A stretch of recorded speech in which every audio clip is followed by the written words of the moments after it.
The word rivalry doesn't do it justice. The Iron Bowl, 75 years of animosity, ecstasy, and heartbreak. Humble beginnings, legendary figures, and unforgettable moments. And just when you thought the heat was at full throttle, touchdown! Fires into the end zone. Touchdown! Right to throw it up. Church, touchdown! And Bama's on top. Alabama wins its 13th national championship. McElroy has Hanks. Touchdown, Alabama. He's got lots of Kirkland. Touchdown, Auburn! The kick is good. Auburn wins! this year it's Alabama's turn. The Crimson Tide in the national championship hunt. But Auburn would like nothing better than to ruin Bama's season. The 76th Iron Bowl, next.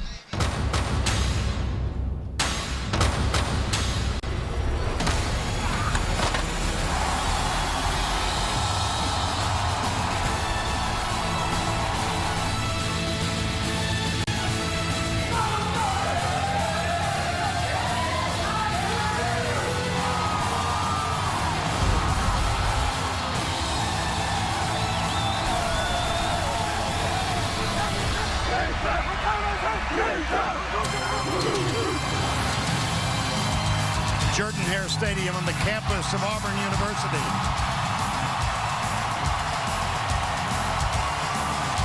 And first on the field, the Tigers.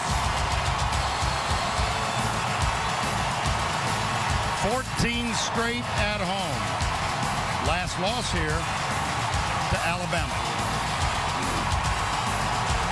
Speaking of the Crimson Tide,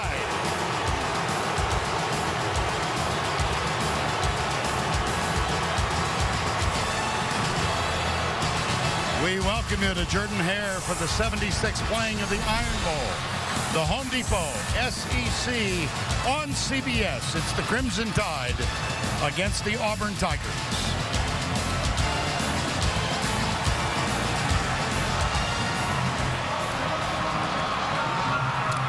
Current BCS standings, LSU, they'll stay at number 1 after their convincing win yesterday. Alabama currently 2nd. Arkansas will drop. Oklahoma State currently 4th. The new BCS standings will be revealed, of course, tomorrow night. Good afternoon, everybody. Vern Lundquist, Gary Danielson. Alabama needs a win to stay in the conversation for that BCS title shot. And Auburn would like a win to continue make it 2 in a row in this rivalry game, and we're the privileged ones to be here. Yes, we are. And I was in these rivalry games, different type of rivalry games, but they're all about the same. It's about your teammates. And when teams are close together, it's about family and seniors and not being the weak guy in the link. This game has meant so much to so many of these players, and we're going to wonder today, who will it be today? They say these games are not about talent. We're going to find out. Well, we have the last 2 national champions on the field, and in each of these games, quarterbacks have played huge roles. They really have. 2 straight years. Clutch play by the quarterback has been the difference. 2 years ago, Greg McElroy cemented his legacy as a national champion quarterback with a tremendous drive at the end of that football game to win. And how about last year? That 4th down pass by Cam Newton finished off the game, and an improbable comeback for the ages for Auburn on the way to the national championship. Today, 2 guys. Which one of these 2 guys will make the clutch throws, or will it be someone else? And for more, let's go down to Tracy Wilson. Coach, the theme since last year was never again. How much is this game about redemption? Well, you know, it's really about, us playing our best football. We need to play our best football game of the year. Offense, defense, and special teams. Everybody on the bench with great passion and energy. Show what kind of football team we are and what we want. Thanks a lot. Good luck today. Vern? And Gene Chizik, head coach of the defending national champions, his 3rd season. And a picture-perfect afternoon. 67 degrees, winds south-southeast at 11, and those mostly cloudy skies have parted, and we have a severe clear right now. 19 of the last 23 games decided by 10 or less. And this one is always special.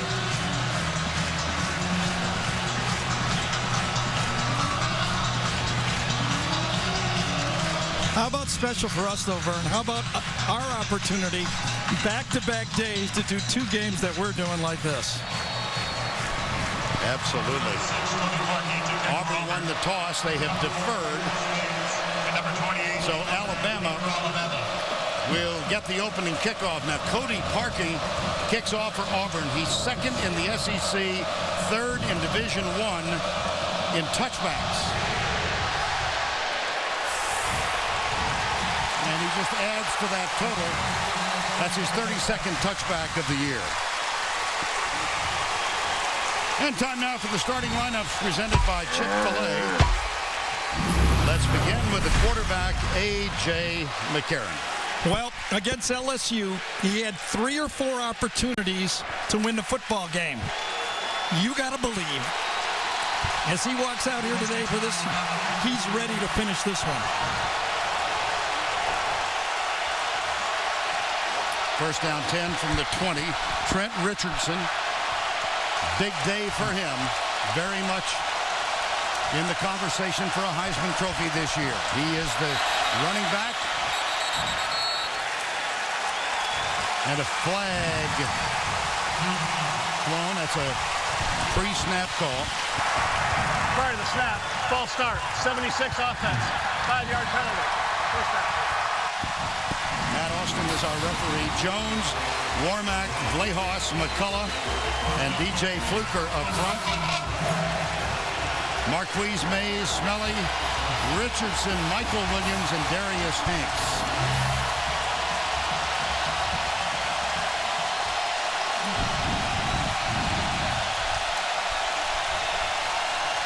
How about Alabama was going to open up with a pass there? It looked like it, didn't it?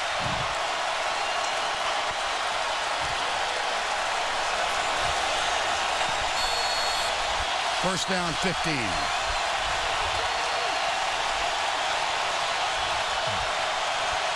Smelly splits out wide to the right.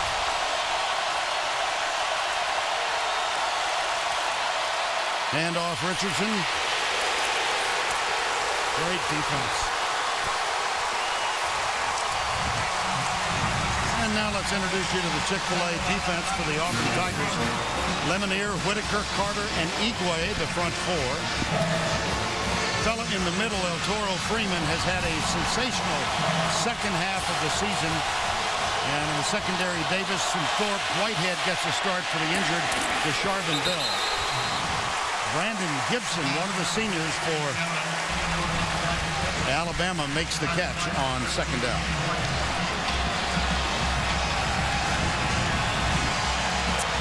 You have to believe Auburn was hoping the crowd noise would affect the communication for that Alabama offensive line.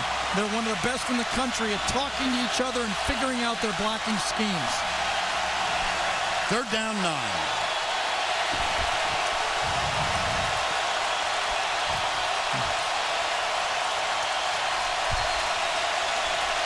Blitz. McCarron. It's short of the first down. The catch is made by Brandon Gibson, but Alabama will be forced to punt. So it was the first down offensive line illegal procedure that cost the 3 and out. You see the Auburn zone blitz, and it was a successful play, but because it was 3rd and long, not enough. That brings on Cody Mandel. And the deep man for the Auburn Tigers is Quan Bray.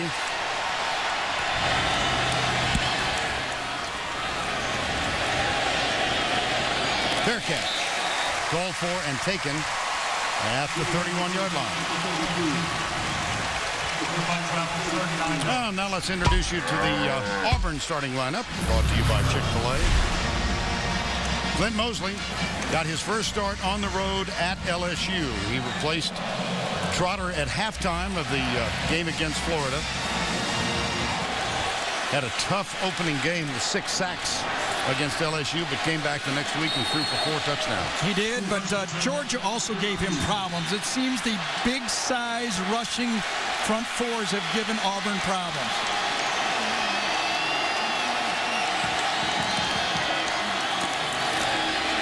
Quick flip out to the left side. That's Quan Bray, number 4. Lester was up defensively. Green, Slade, Dismute, Sullen, and Brandon Mosley, no relation.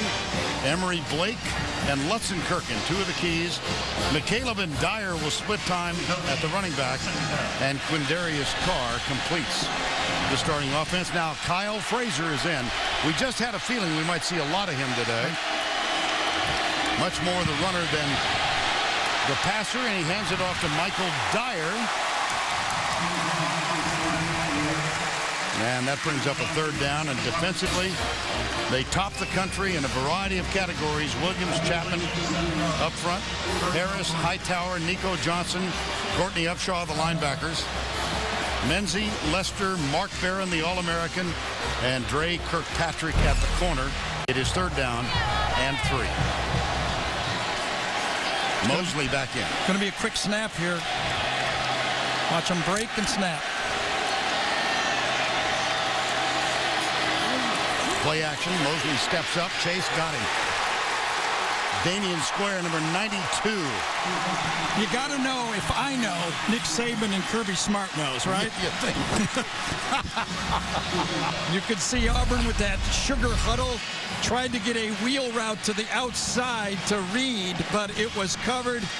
And you've only got one choice against these guys. When you try to pull it down, you better run quick. Well, I don't want to scare you, but I knew. That is scary. I just provide the platform. Okay, Marquise Mays is back. It'll be Stephen Clark, who has had a wonderful year. So is Marquise Mays, for that matter, at punt returns. Oh, this is a beauty. Wow, taken by Mays at the 13-yard line.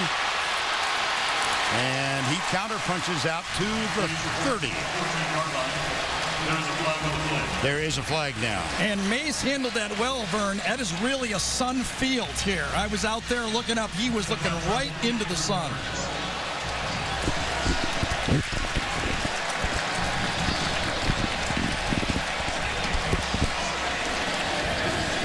I think there was a late block from behind by Alabama.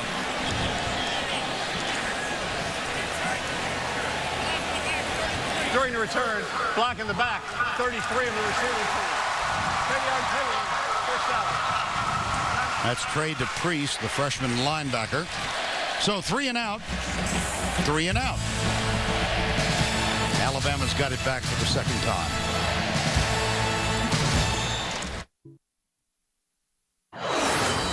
LG, as a proud NCAA corporate partner, presents great SEC rivalries. It's all about tailgating, flag waving, drink shaking, face breaking, hell raising, celebrating, trash talking, no mistaking. South of the spiritual, ritual kind of passion. Iron Bowl, it's on! All day, Dixie Way, Saturday in the South.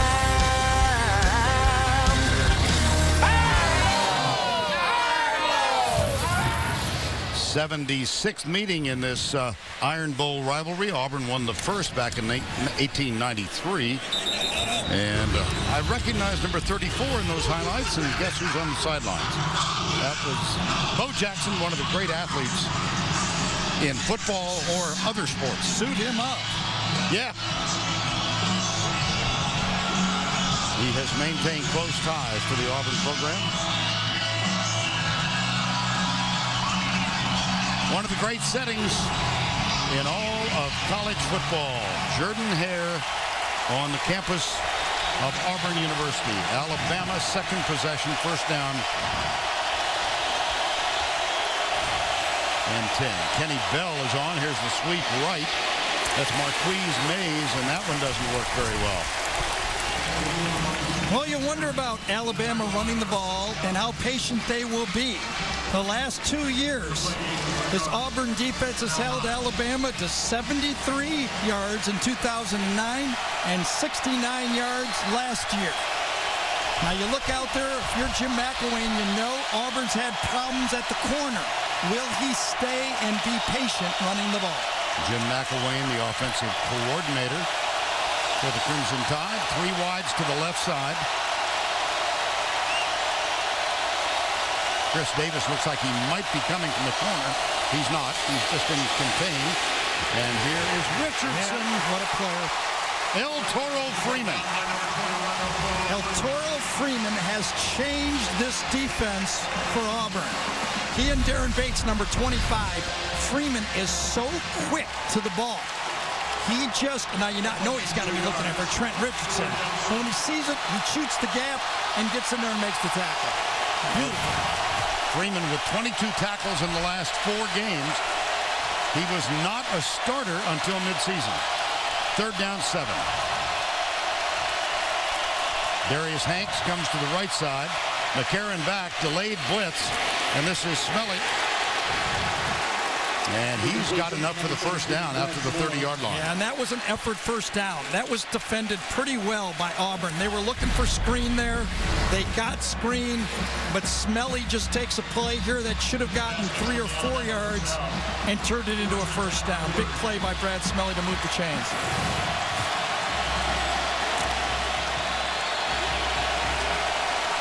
Chris Underwood, backup tight end. Splits way off to the left. Now he starts in motion. 1st and 10. McCarron with a lot of time. Deep down the middle. Oh, my goodness. Wide open receiver, Michael Williams. I'm not sure what happened. Well, they run that 4 vertical that time, but to run the ball deep, you have to protect up front. This Alabama offensive line, nice pocket there. Nobody in McCarron's face, and really doesn't get it. You see the tight end's going to go right down the hash here, and Williams and McCarron are not right on the same page. 2nd down, 10.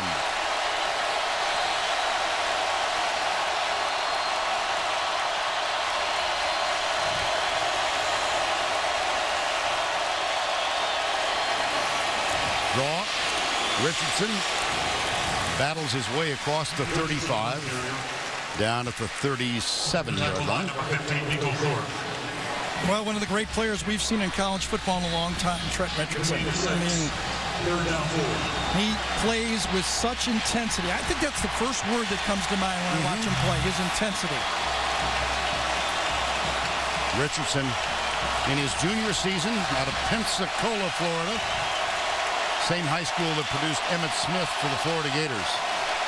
Richardson now comes and sets up alongside McCarron on 3rd down and 4. Crossing pattern underneath. It's Smelly. His 2nd catch and 2nd first down achieved for the Crimson Tide. Jonathan Mincy, number 6. The subtleness of the Alabama passing game. They do a bunch formation right here, but watch the pick for the tight end coming across. You get all those guys real tight and then pick when he comes across. That's all you need.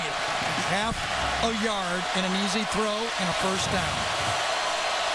Kenny Bell, the speedster, is top of the screen, number 7.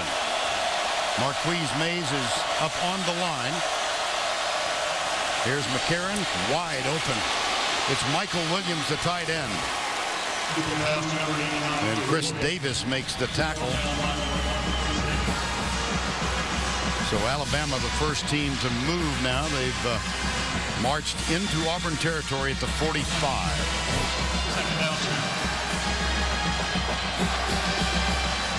McCarron with a good start, 5 of 6 for 40 yards, but the one he missed could have been a 40, 50-yard game. 2nd down, 2.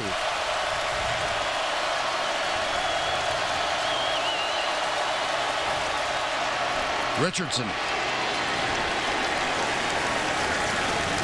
He's got the first down at the 41-yard line. Well, we talk about his intensity, but a lot of people have intensity. He's got talent, too. And when you put it together, you look at these type of stats against some of the best rush defenses in college football.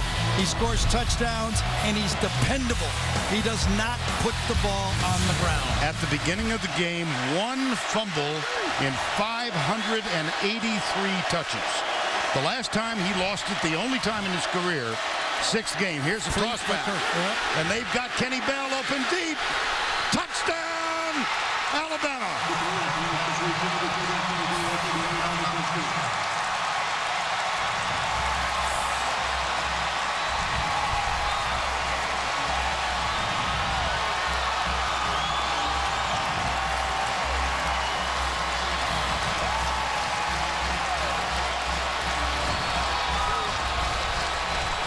Kenny Bell, sophomore, Rayville, Louisiana. Chris Davis came up to defend the run, and Bell sped right by him. Jeremy Shelley for the extra point, up and good. Eye discipline. When you're covering a guy and it's a first down run, you know your whole defense is thinking about run, but your job is to let those 10 guys play run and you play pass. It's a flea flicker, hand it off to the big running back, and 1 step inside. Just a lack of defense, discipline by Chris Davis, and all of a sudden you've got Kenny Bell running right by you for 7 points.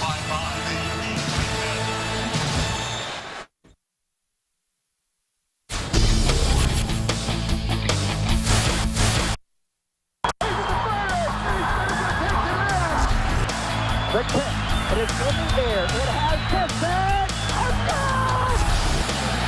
Play action fake, rolling right to throw it off, touchdown! Alabama strikes first, 9 plays, 81 yards, took 4.5. And Kenny Bell from A.J. McCarron on that last drive, 4 of 5, 68 yards. Well, you know that the Auburn defense was saying, we want to stop Richardson. Can we stop Richardson? Well, you know, they committed 10 guys to do it. You can't commit 11. No. That brings to mind John McKay's great line about his offense. I just think you might want to commit 11.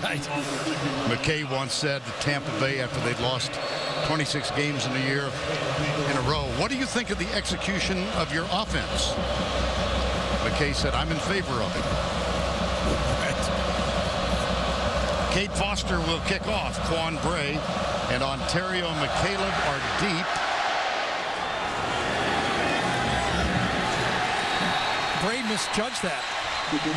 Landed on the goal line. That should have been caught. Coming in December, Showtime will take you behind the scenes of Army and Navy football with a new documentary, A Game of Honor. Watch exclusive online episodes at cbssports.com/honor. Well, you have to believe that Auburn, and I don't think Gene Chizik would say this, but Auburn has to be a bit fragile. They've been, blown out in some games lately. And then Alabama goes for the deep ball. How will they respond? Oh, look at this. Mosley split out wide. The tackle's way out here. And Kyle Frazier is on the field. Quick screen, left side. Quan Bray. Out of all that, they didn't get much. Let's go back to the studio for this John Hancock update. Here's Tim Brando. All right, so Michigan finally gets off the schneid against Ohio State. Braxton Miller's going to be picked off by Courtney Avery to secure the 40-34 victory, strengthening their BCS at-large possibilities in Brady Hoke's first year. Back to you, Barry. All right, Tim, thank you. Alabama up 7-0. The old flea flicker. And here's Mosley. They only had 10 men on the field. That's why you see that last guy running out there. That's when you want to commit 11. McCaleb. Sweep right, flag down at the line of scrimmage. Yeah, that'll be, I assume, an illegal formation. I talked to Gene Chizik on the field before, I talked to Gus Malzahn on the field before the game, offensive coordinator for Auburn. I said, what are you going to do? He says, we want to slow it down. I know you don't believe me because I'm an up-tempo guy. We're going to slow it down and throw the kitchen sink at him. Well, just as long as you don't catch your finger in the garbage disposal, because that's what they've been doing so far. Yes, sir. Offensive coordinator and quarterback coach at Auburn, of course, was Illegal formation on the offense. 5 men in the backfield. 5-yard penalty. Repeat second down. getting a little explanation.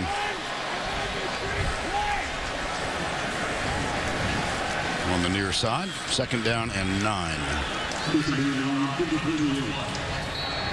Emory Blake comes off the bench now on this one, number 80.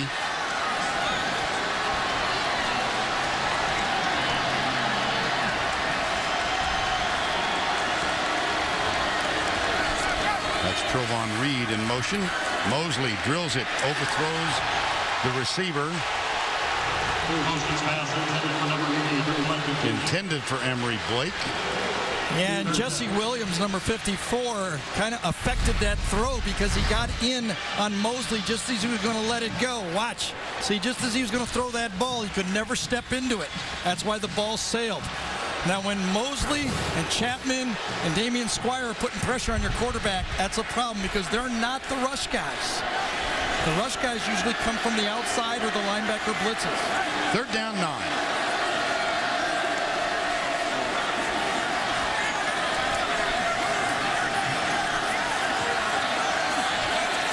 Play clock is down to 2.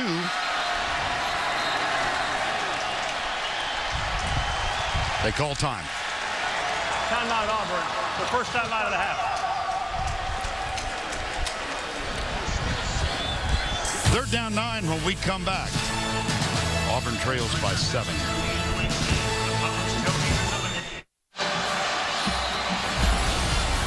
Wednesday, Lady Gaga and music's biggest stars perform live at the Grammy nominations concert.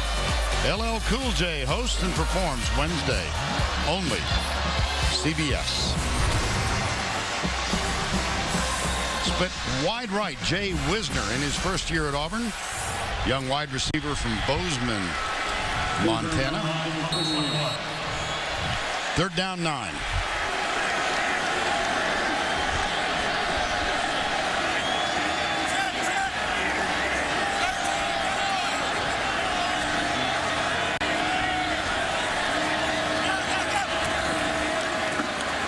Handoff Dyer.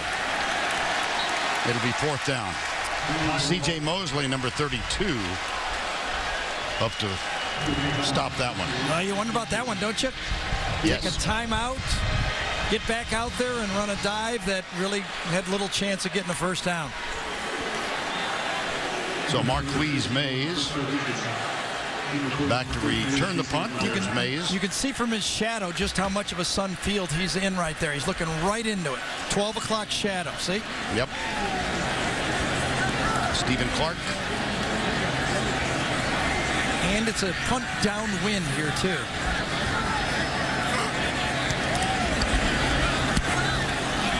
Short one. Wow. Oh, no, that might not even get a 1st down. Shank. That might not even get a 1st down. It did by 4 yards. Yeah, 18-yard punt. Wow. And you know if you're Jim McElwain right now, you're smelling and you might be able to put this game away early. Here's Stephen Clark. He boomed the last one. This one, oh, oofta. 18 yards. That'll bring a smile to the face of Marquise Mays.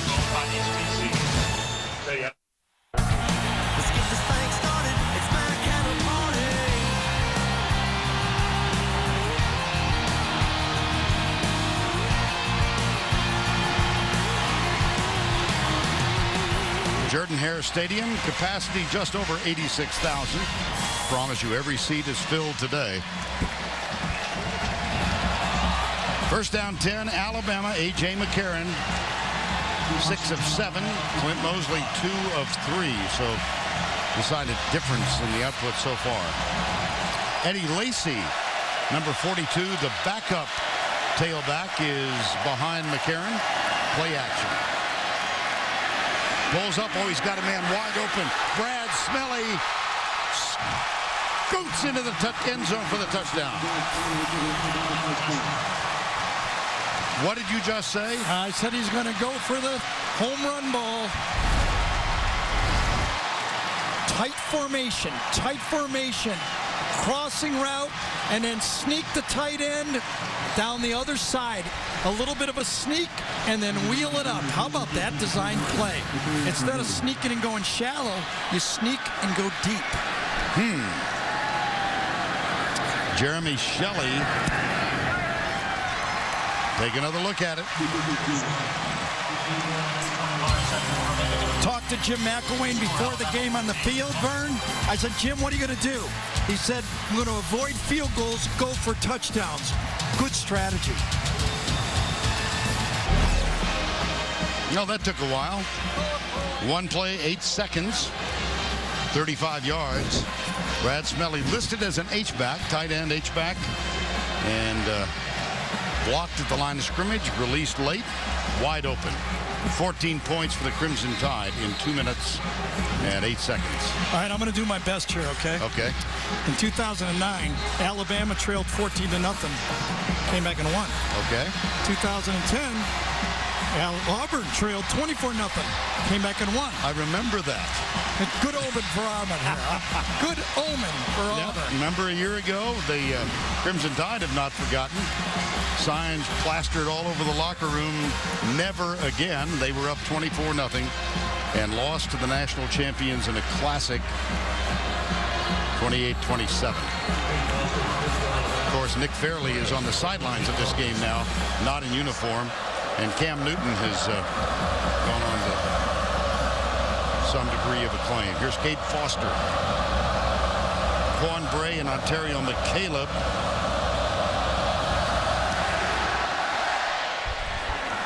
Oh, that's real short. Wow. McCaleb grabs it at the 15-yard line. And then looks like he might have slipped as he neared the 30. Well, when we were prepping for the game, Vern, one of the things I thought Auburn could hang their hat on is a little bit of option last week gave this Alabama team some trouble, rushed for over 300 yards. I said, would Auburn do it? I talked to Kirby Smart, the defensive coordinator, on the field before the game, and I said, Kirby, why did you schedule these guys triple option? And he went, when we signed the contract, they were a passing team. They switched after we did the contract. We'd have never played those guys. Kirby Smart, defensive coordinator, one-time teammate of Will Muschamp. This is Kyle Frazier. Courtney Upshaw with the tackle. Well, as you watch this Alabama defense play, just understand that their stats are better than anybody in the country, and they deserve it. I've talked to numerous coaches in this conference, and they said these guys are just different. They stop the run up front, their linebackers run 53 yards wide, and their secondary can play man or zone, and they have the scheme that could throw in any game, and Kirby and Nick do a great job of taking away what the offense does best. 6-yard gain on the first play in this series, and here is nothing doing. Well, when you get ready for Auburn, you know that they're going to do a lot of different things. So you have to go to basics, and that means sound tackling and run the guy down with the ball. And when you get pressure on a quarterback from your non-blitzing guys, that means your secondary can stay back, and you're not going to make those mistakes. You let your front seven handle the run, you let the secondary handle the pass. Trey Mason is in motion. Gets the handoff, goes around the corner. Good call. Yes. Mason, a 5'10" freshman, true freshman. Yeah, one of the interesting things about coaches who talk about Alabama is they said you must try to run wide on them.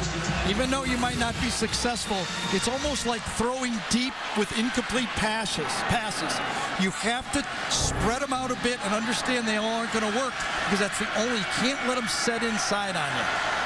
That is the first down for Auburn. Reverse. Reverse. Look at that discipline. Wow. Alabama stayed home, and Trovon Reed has stopped Jarrell Harris, number 5. Well, when you're playing against this type of a offense by Gus Malzahn, you know all week the coaching point has been stay home, stay home, stay home. Look for the reverse, look for the trick play. Jarrell, I tried to take that circle off you. I couldn't get it done. I was working hard. It doesn't help when you slip either. Mosley back in, and he is under center. 2nd down and 13. Fake the draw, fired out to the right side. Philip Lutzenkirchen, and he gets 5 back. Mark Barron makes the tackle. And as Mark Barron laid on the field, everybody last year talked about the punched out fumble as the big play of the game, and obviously it was a big get play. But I think the injury to Mark Barron was really the difference in the football game last year. He played with one arm. I watched the tape of it. He was a warrior out there, but actually 2 of the touchdowns could have been made by Barron had he been healthy. He could have stopped them. On the sidelines now, and it's 3rd down and 8.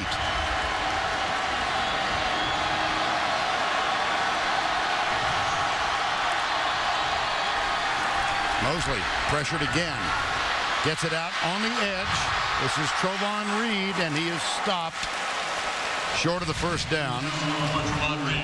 Daquan Menzie gets up limping a little bit, number 24. Looks like he's going to be okay. Did you hear the crowd on that play? I mean, there's been, they're going to go 4 down here. They were so excited about that play, and it picked up, what, 4 yards? Yeah, well, 4th and 3. And Gene Chizik and Gus Malzahn say, well, we're down 14. We're at home.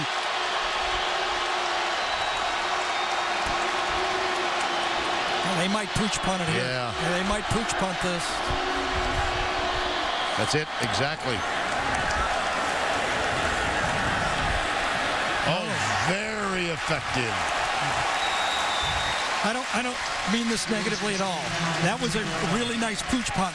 But when that's been your best play by your quarterback all day, that's not good news. No.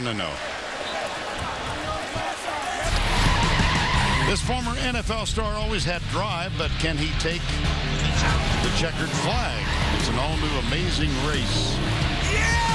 Tomorrow, after 60 minutes on CBS. When's the last time you saw a team quick kick? I've seen it. I actually have seen it a number of times. Michigan used to do it a lot of times. It's a 3rd down tactic when it's 3rd and long. I think I saw Brady do it, to tell you the truth.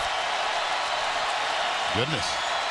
Eddie Lacy is the running back. This one tipped. Fumble! Scramble, who got it? Auburn got it. Kenneth Carter, number 92. Corey Lemonier forced the fumble.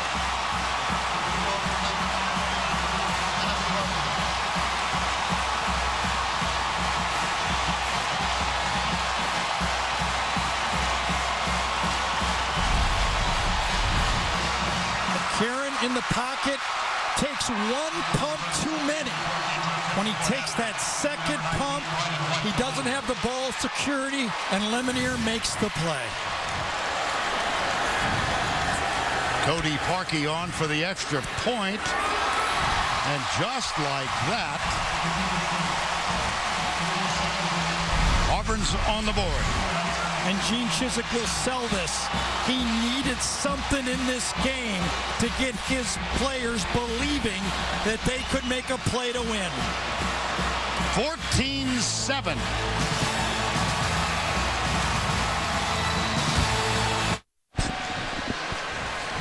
Number 55, Corey Lemonier. Mom and dad both born in Haiti. He is now a product of Florida, calls Hialeah, Florida, his hometown. Leads the team in sacks, and he forced that fumble. That's number 5 for the year. And Alabama is a team, Gary, that doesn't fumble. That's their 4th of the season. Now you got to wonder what Jim McElwain, the offensive coordinator, and through Nick Saban, the coach, what they're going to do with A.J. You give them a call like that, 1st and 10, you got to expect your quarterback to have ball security. I'll give you a good play, but you got to bail me out. You can't give me a bad play. Will they now go a little more conservative, or will they stay wide open? 4 seconds remaining in the first quarter.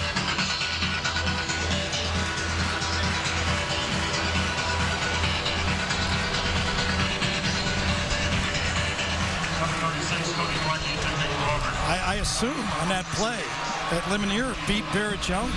I think so. Now, you know, part of it was McCarron taking too long to get rid of it, but boy, that's a disastrous first down play. And if that be the case, Barrett Jones, an All-American tackle. Here's Parkey. There's another one sailing through the end zone. Well, actually 9 yards back. Marquise Mays will take a knee, and it'll come out to the 20-yard line. Here's McCarron. 4th lost fumble of the season for the Crimson Tide. None more costly.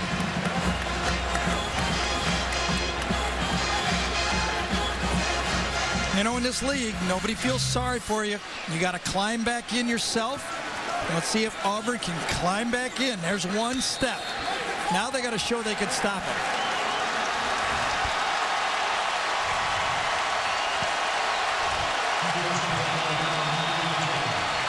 Fred Richardson again remains on the bench. We'll get Tracy Wolfson on that one right away and see if there's an injury involved. Handoff, Lacey. Between the 24 and 25. And we've reached the end of one with the score 14-7. Alabama will return to Jordan-Hare Stadium after this message and a word from your local station. You're watching the Home Depot SEC on CBS. 14-7 here at Jordan-Hare as we begin quarter number 2. Vern Lundquist, Gary Danielson, along with Tracy Wolfson. Looked like Alabama was really in control, and bingo, one play. You just keep playing hard when you're out there. You just keep going and going and going. Watch the fumble out to the right side. Barrett Jones is matched up, does a decent job, but when McCarron brings the ball down, then the opportunity is there. When you keep hustling like Lemonier did, you have the opportunity to change this into a football game. Nothing good has happened for Auburn so far in this football game. You say, are they going to feel sorry for themselves, or are they going to make a play?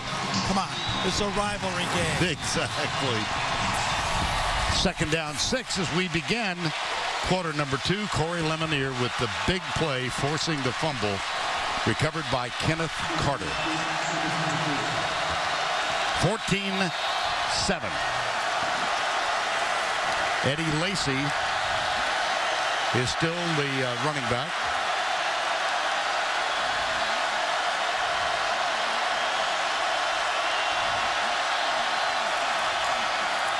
Marquise Mays bounced outside after a very modest gain. It's going to bring up 3rd down. Yeah, that was defended very well, very aggressively that time.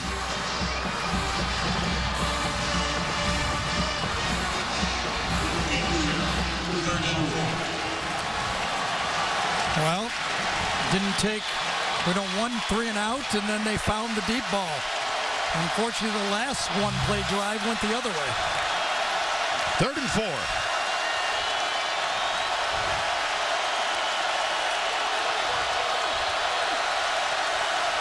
Lemonier and Jones right there. There's that matchup again.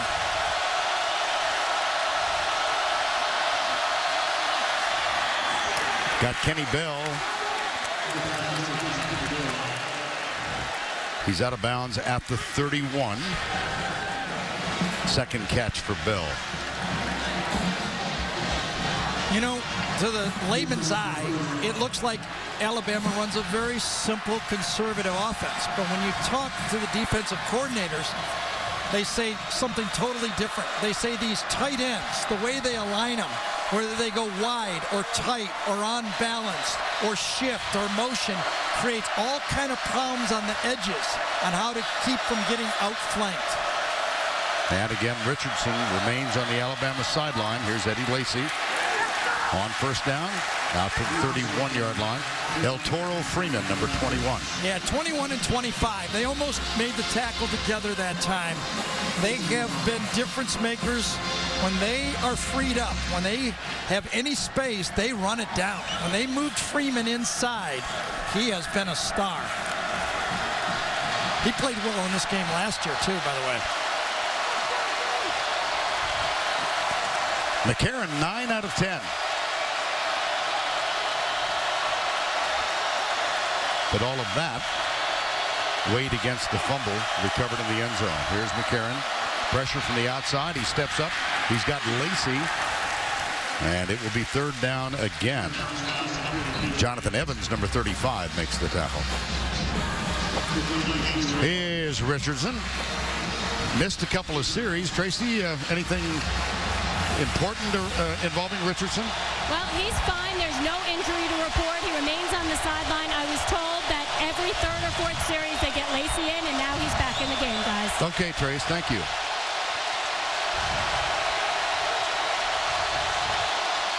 This has been the formation of the day. They start out wide, they shift in, and then they move from there, the two tight ends.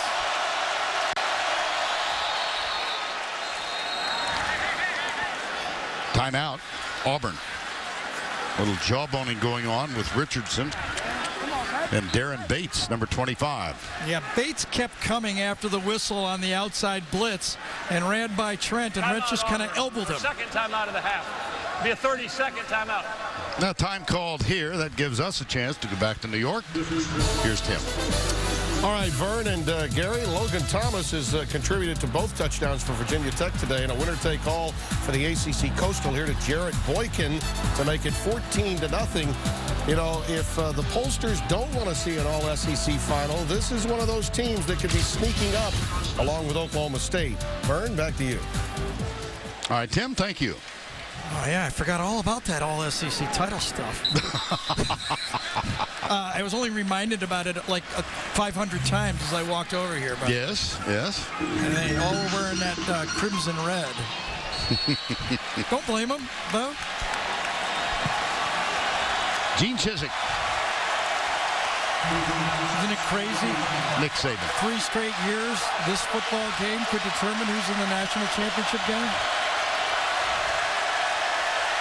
Richardson in motion. McCarron, Smelly, and that appears to be enough to move the chain. That was such a nice catch. Smelly had to adjust to this ball. It was not thrown perfectly. Watch how he fades and makes it look better than it was. Look at that. Caught it right off his back of his helmet. He had to fade and catch it at the same time. Oh, I just love throwing those big tight ends like that. Well, he's a hometown kid from Tuscaloosa. His older brother, Chris, at one time was a starting quarterback at South Carolina. Wound up transferring back to Alabama and played baseball. Yeah, here it goes again. The tight end's way down here in the flanker position. Really stresses your rules as a defense. McCarron goes right side and misconnects with Underwood. Another tight end. Yes.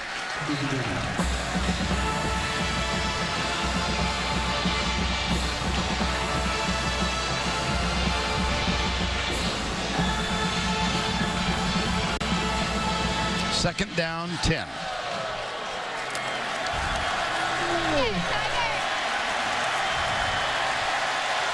Underwood near side, so is Kenny Bell. Now Underwood moves in tight to the left.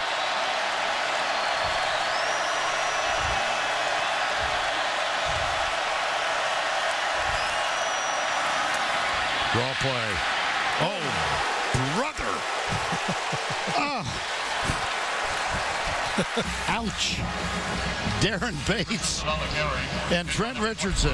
Well, Trent hurdles a player first, and that exposes him for Bates.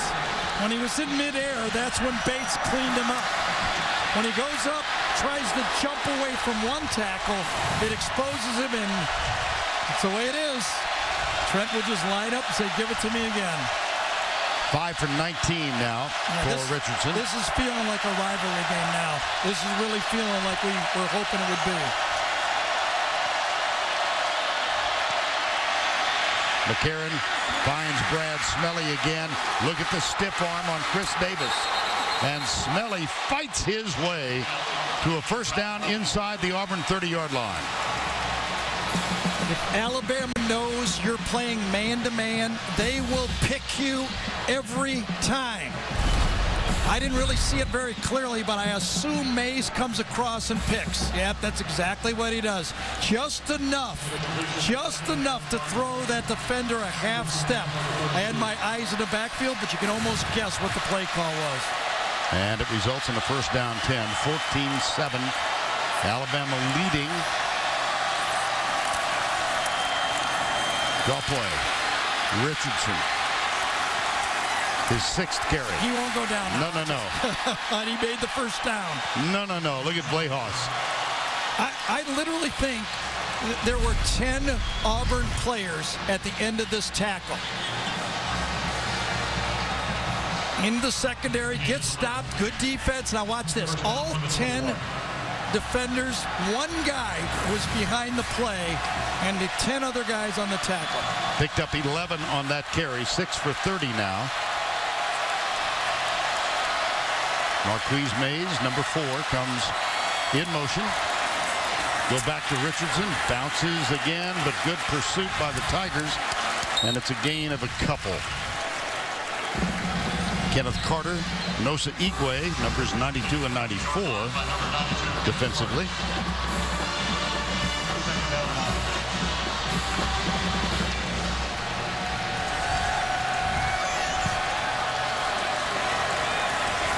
Twelfth play of the drive.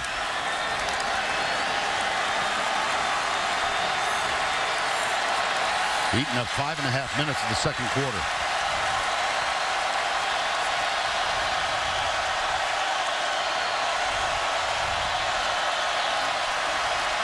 McCarron deep in the end zone. Kenny Bell was held up. There's the flag.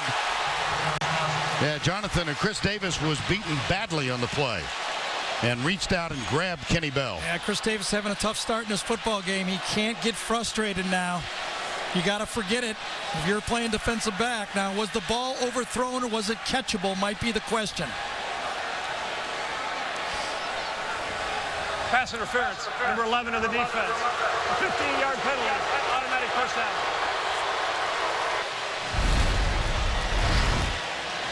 Down at the bottom right there. Man-to-man, inside technique. You can't take that fake. Ted Roof lined you up inside and said, don't get beat inside, and he still did. And so after the penalty is marched off, the ball spotted inside the 5-yard line. Remember the pass last year? Trent Richardson dropped one down near the goal line. Changed the ball game, and then the turnover. Play fake. McCarron. Richardson got it. Goes for the end zone. Not this time. He scored. He didn't drop that one, did he? No. Almost the same play. Yeah, he stuck his right hand out and took it across the pylon for the touchdown. McCarron was very patient with the ball. He was covered for a second as he slid out to the flat. McCarron said, one, not there. Looked for Smelly, not there. Go back to Trent Richardson. He stuck out his right hand to make the play. Just outside. Jeremy Shelley's extra point is up and good. Trent Richardson now 20 touchdowns on the ground for the season. That's his 3rd as a receiver. Another look. Trent Richardson gets by Jonathan Mincy. A.J. McCarron. 12 plays, 80 yards. All right, listen up. Listen closely. Where can you find the most beautiful women in the world, along with music performances by Maroon 5, Kanye West, and Jay-Z with Nicki Minaj? It's the Victoria's Secret Fashion Show Tuesday. Only, I promise you, CBS. You'll watch that, won't you? I will.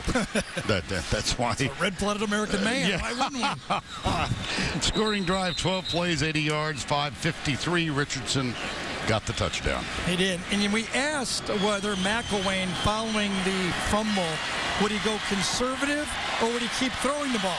Well, he did a little of each. He threw the ball conservatively, and it worked very well for him. And he's thrown 3 touchdown passes in the first. Well, there's no doubting McCarron's talent, and it's a process, and it's playing under pressure. It's playing in big games, and he's got his team poised for great things in front of him. 21-7, 9-11.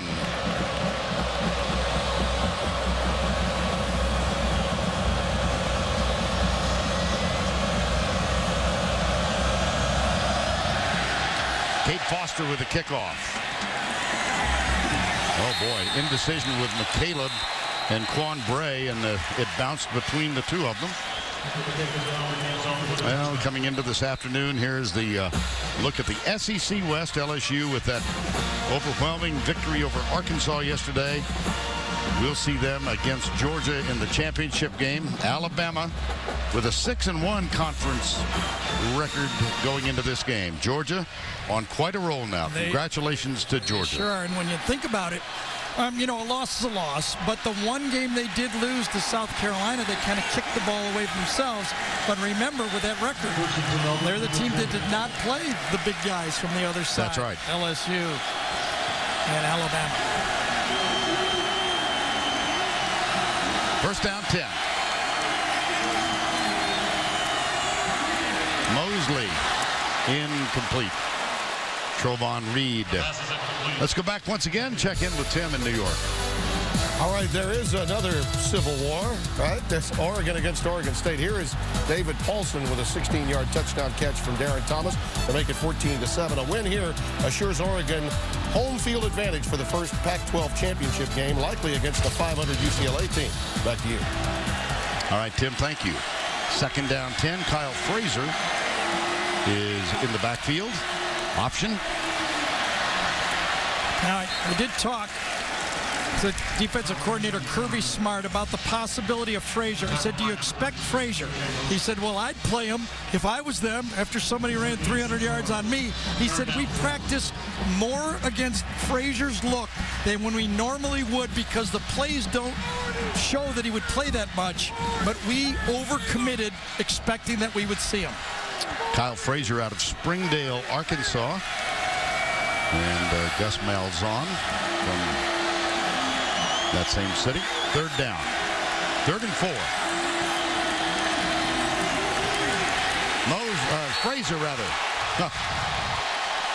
Upshaw gets Frazier. Welcome, Kyle Frazier, to the SEC. In honor of the late Smokin' Joe, down goes Frazier. He did. And he didn't have any time this time.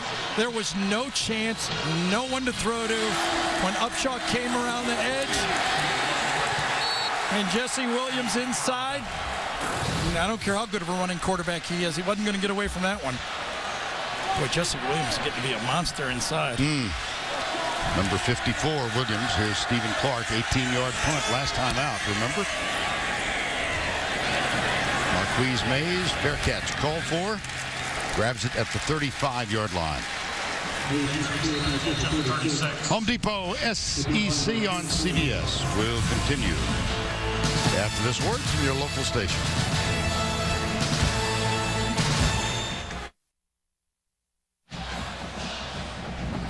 In the aftermath of last year's Iron Bowl game, Auburn's victory, an Alabama fan named Harvey Updike is alleged to have poisoned the 125-year-old oak trees at Toomer's Corner. They're in dire danger. For more, here's Tracy. Well, Vern, I went by Toomer's Corner, and if you look at the trees, they look sickly. Usually they have green leaves on them, and they are almost bare. They said they will not know until the spring at the earliest if the trees will survive. The tradition, though, of rolling the trees with toilet paper after a win has continued, but now the paper is hand-picked from the trees instead of power washed. Also, there is increased police presence, especially this weekend, guys. Yes, indeed. We drove by there on our way to Jordan-Hare today. It's a very sad sight. Alabama leading 21-7, 7:40 to go. And McCarron has not missed much. 13 of 15 so far. Trent Richardson, stiff arm. And he's the last hit one, out of bounds. The last one will bring a flag. There it is. Yeah, it did. Corey Lemonier. I didn't see the flag, but it will bring it. They gave the second push, but the third push they were going to call it. Following the play, personal foul, 55 in the defense, late hit out of bounds, 15-yard penalty, automatic first down.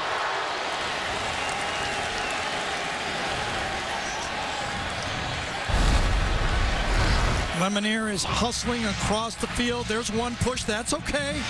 Now he's into the white. Lemonier was trying to stop, but his own momentum carried him into Richardson there. And you're in charge of your own momentum and body in that situation, and you've got to pull off the best you can. First down at the 45, 21-7. 7:20 to go before the break. Here's that formation with both tight ends split out wide. Four-man Auburn rush. McCarron pumps once, goes short, and Richardson has it go right through his hands. But McCarron, that one goes on Richardson. He's had a great first half. Yes, it's been a well-called game and a precision accuracy from McCarron. He's made one mistake holding on the ball in the pocket, but he has been on target. He's been patient, and he's delivered. He's really grown. I mean, now I think he has earned the confidence of his coaching staff. In big games, they're going to have, we said it all year, I've been saying it all year, you ain't winning this championship without having great quarterback play, and now he's risen to that level. Second down 10. Richardson comes left. Tackled at the 42-yard line. Nico Thorpe, number 15, makes the stop. Number 25, Darren Bates. The play game's 4, 3rd down 6. Well, you wonder how Nick's going to play this. Will he play it 4-down territory? Remember his problems kicking field goals. I do remember that. Or will he say, whatever, we're going to have to kick a field goal sooner or later in our next game. So if we have to kick it, we kick it. Interesting call here. 3rd and 6.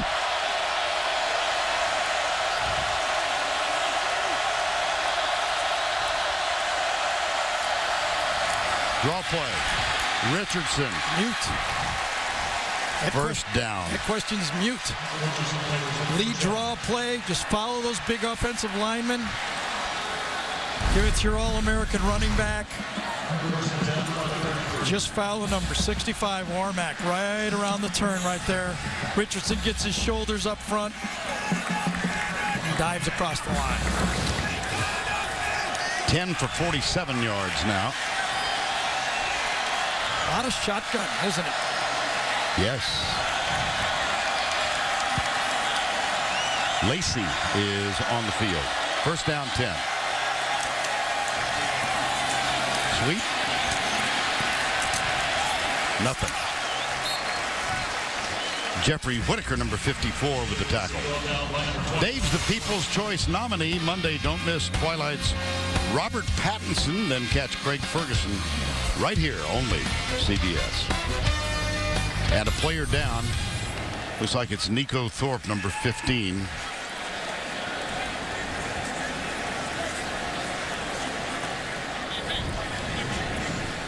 And so while the medical staff is out tending to Nico Thorpe, we'll step aside.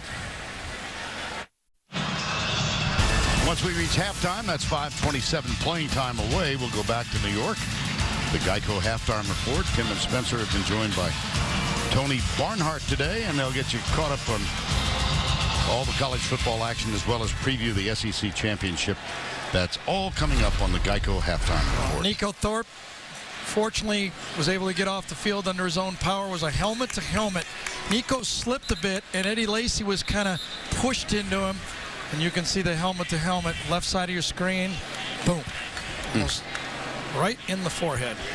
Now remember, Ken, as you look at Nico Thorpe right there, 21-7, 5 minutes, as Vern told you. Can they get out of the half, Auburn? They get the ball to start the second half. Can they stop it and keep it a football game, a 2-possession game? Second down 9 right now.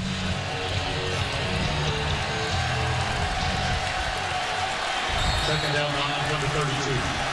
Ball at the 32-yard line. These tight formations is when Alabama loves to do their play-action passes and force those defense to iron out where everybody is. Richardson looks for blocking help. He cuts it inside. Well defended. It sure was. That'll bring up third down. Gives us a chance to check in with Tim once again. All right, fellas, got another winner-take-all in the leaders division of the Big Ten. Russell Wilson is a couple of Hail Marys away from being a legitimate Heisman candidate. Watch him get away from pressure here against Penn State. And this run is going to set up a 2-yard touchdown run by Monty Ball. It's 21-7 Badgers over Penn State. Back to you. All right, thank you, Tim. Right here, 3rd and 7. Alabama, 6 of 7 on third downs here in the first half. See, you never know about Alabama. So unpredictable. You think they're going to go shotgun, they go under center. And they call on Richardson, who will be stopped short at the 25, and now we see the field goal unit come on the field. Memorably, 2 of 6 in the overtime loss to LSU. They're going to apparently go for it.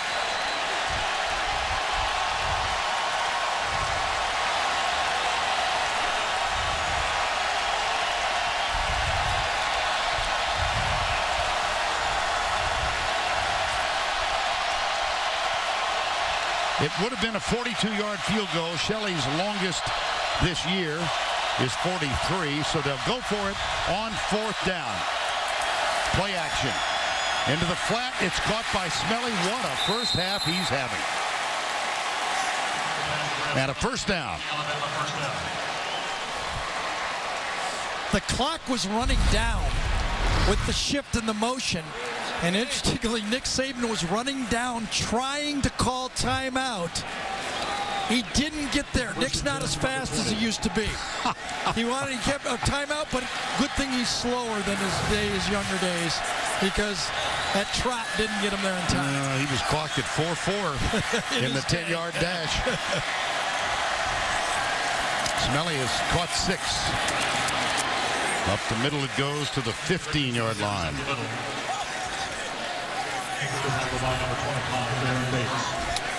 And we near the 3-minute mark. Take a look at the Verizon Red Zone stats.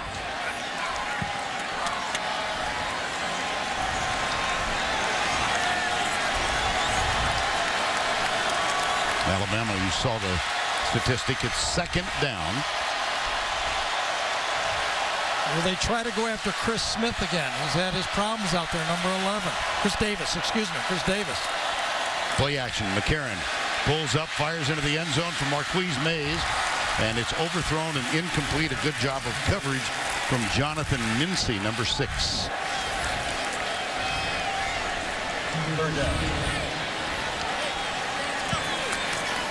End of this throw here. The ball was thrown to the outside very safely.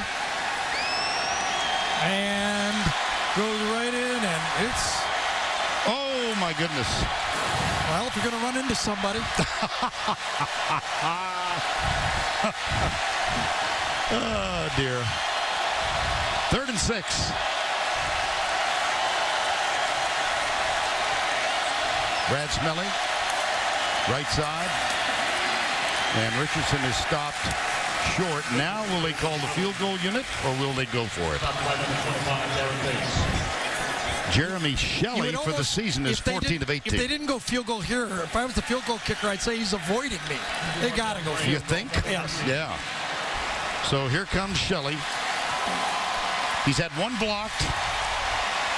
That was against LSU. 14 of 18 for the season. This will be from 30 yards. A.J. McCarron is the holder.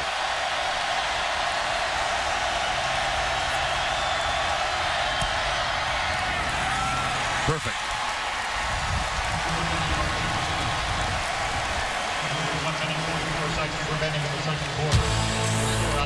Lead now 24-7. Alabama. Tim Brando in New York. Coming up with the Geico halftime report. Spencer Toney now will get you caught up on all the action, including for the first time since '84, Kentucky beats Tennessee after Taito Smith intercepted Tyler Bray to seal it. A double whammy as Tennessee will not go bowling. Now back to the Iron Bowl.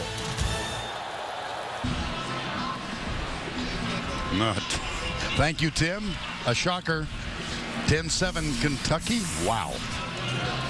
Alabama 12 plays, 51 yards, just under 6 minutes.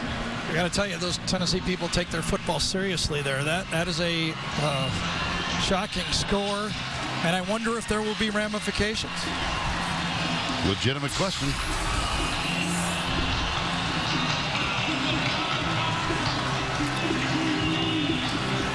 Kate Foster will kick off. 24-7 with 1:44 to go before the break. Thus far, the Auburn Tigers have 1 first down. Their touchdown came on a fumble recovery in the end zone. Fumble caused A.J. McCarron let it go when hit by Corey Lemonier, and Carter recovered it. Here's Kate Foster.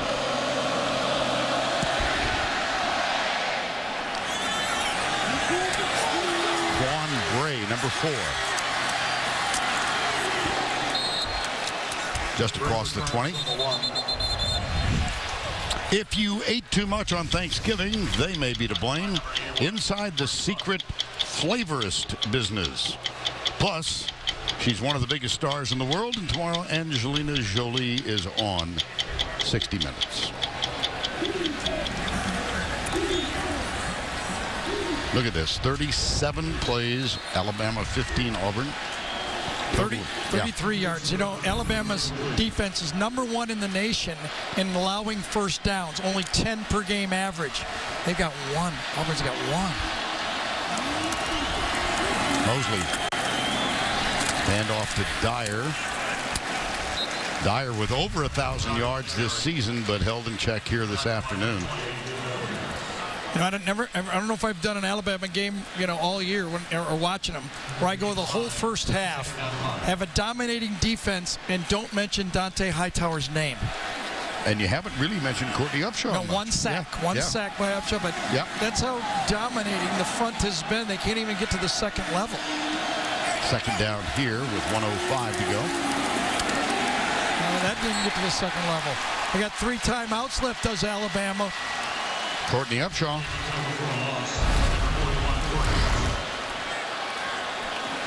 Kind of surprised Nick didn't call one here. 3rd and long. It'll be really hard to believe that they could pick this up.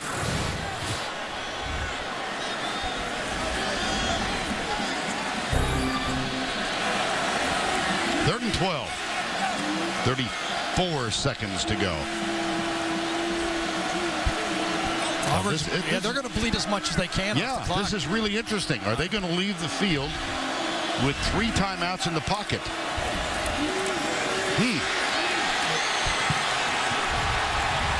17 seconds left. That was Nick Gentry, who was chasing Mosley. And Gentry is kind of one of those guys you don't talk about enough. He is a pass rush specialist, but he doesn't look like it.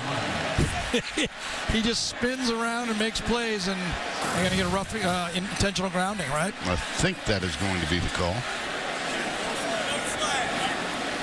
And I'm sure Alabama will go for a block here, but you never know. For intentional grounding. The ball across the line of scrimmage, out of bounds. Long, long day for Clint Mosley. Well, that line of scrimmage goes to infinity all the way as far as it can, and you can get it across the line of scrimmage even if it is out of bounds.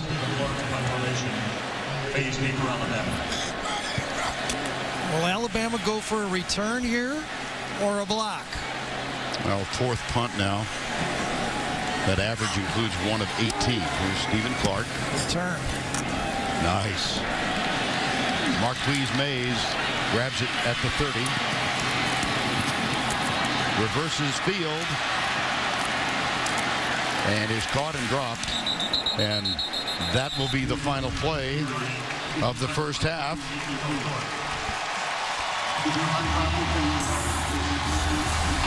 A.J. McCarron led the way 24-7 as we get ready to go to the break.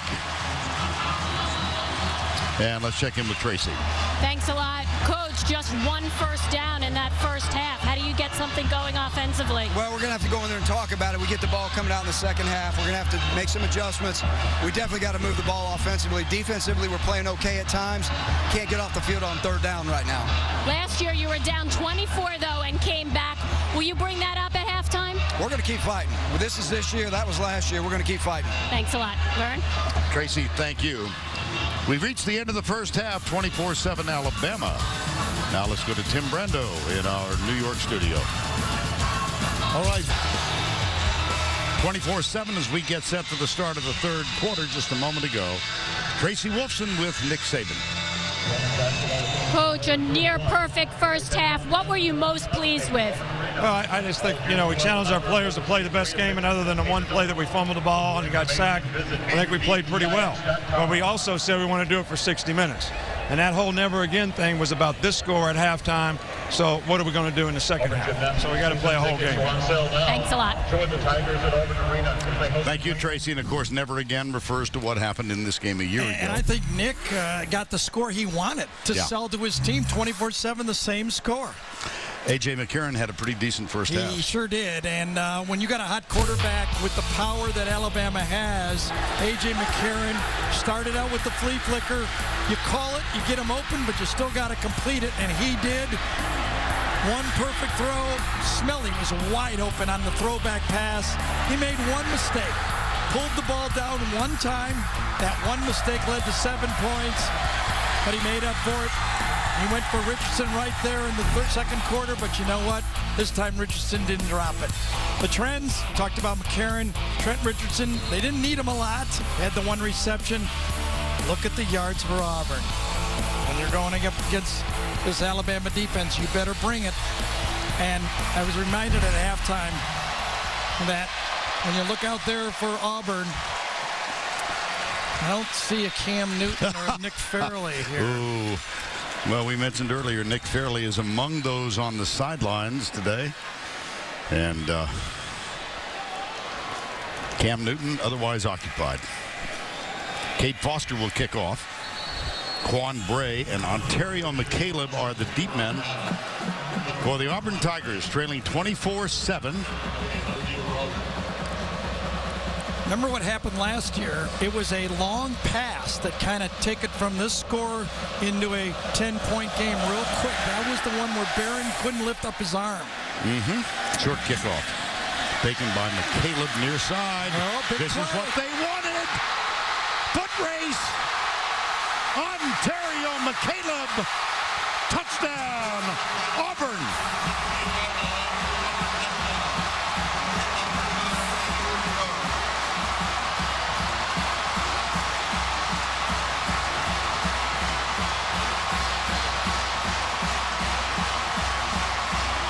Just talked about the big play that changed the whole dynamic of the second half. Looks a lot different down 10 than 24-7, doesn't it? Oh my goodness. Cody Parkey is on for the extra point. 83-yard kickoff return. And Auburn has cut it to 10, and they do so on Ontario McCaleb's kickoff return. 83 yards, and it's 24-14. Nick Saban. Wow.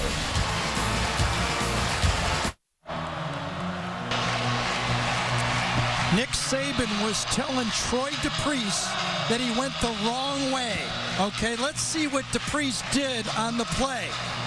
He said you went the wrong. See when he went outside to his left, right there. He should have been filling inside, and Nick was very upset about that. Nick was yelling to Priest, "You went the wrong way." And in part because of that movement, Trey DePriest caught the ire of his head coach.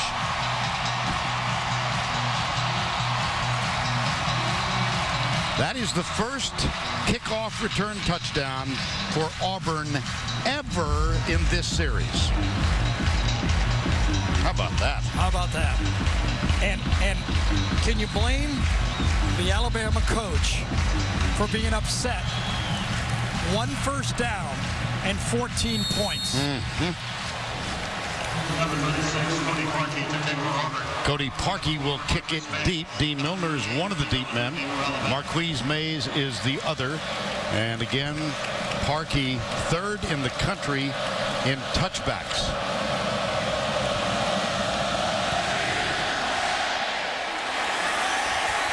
Boom.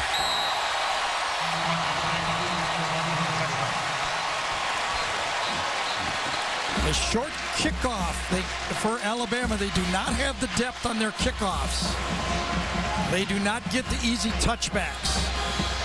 I look at the difference in those two kicks. Yep. Well, it is downwind, too, although Yeah. it does look like the wind has died a bit here, just looking out. First and 10 from the 20 and a 10-point margin.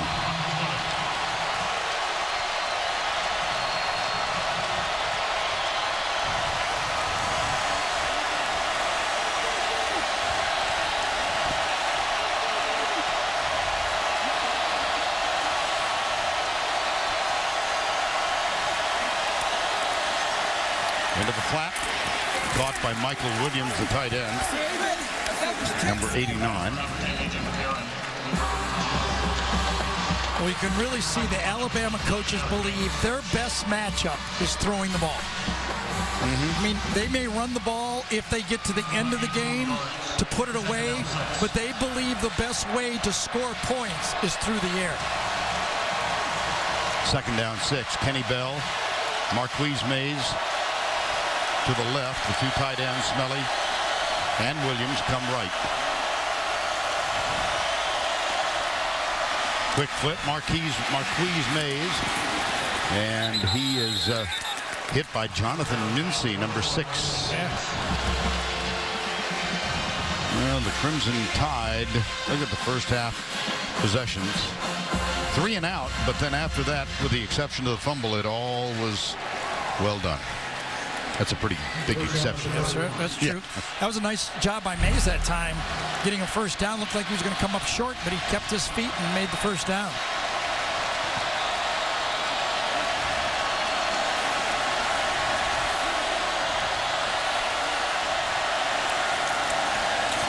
Richardson left side.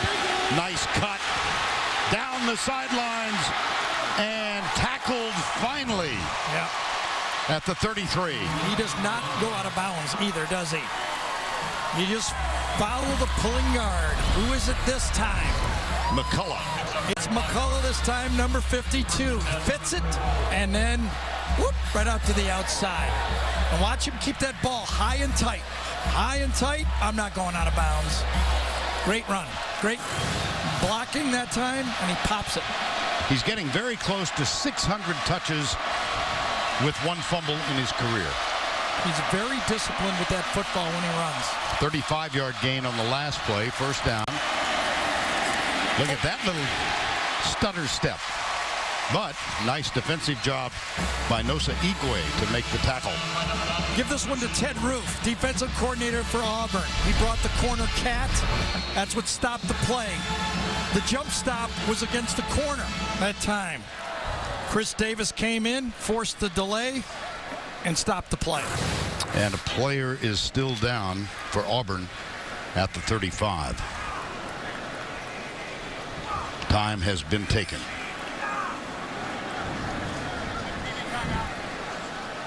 Gene Chizik out. We'll step aside.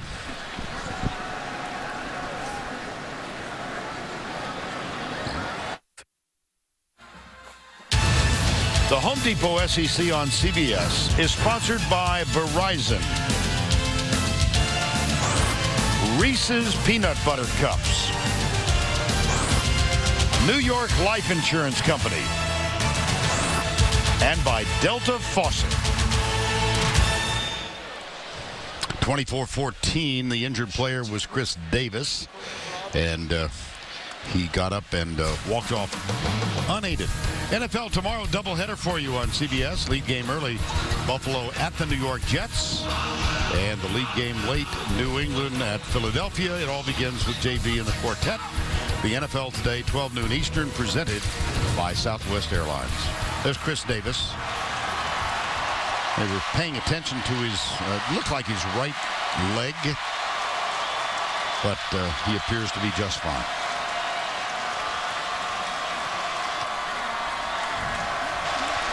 Second down, 11. Richardson, by the way, is closing in on 100 yards on 15 carries. He's got 96 so far. 3 split wide right, play action.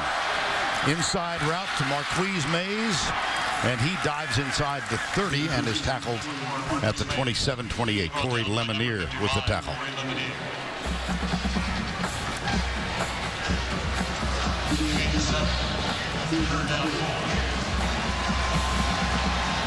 Third and 4. Remember what Gene Chizik told Tracy right after the half. We got to get off the field on third down. Let's see if they can do it here.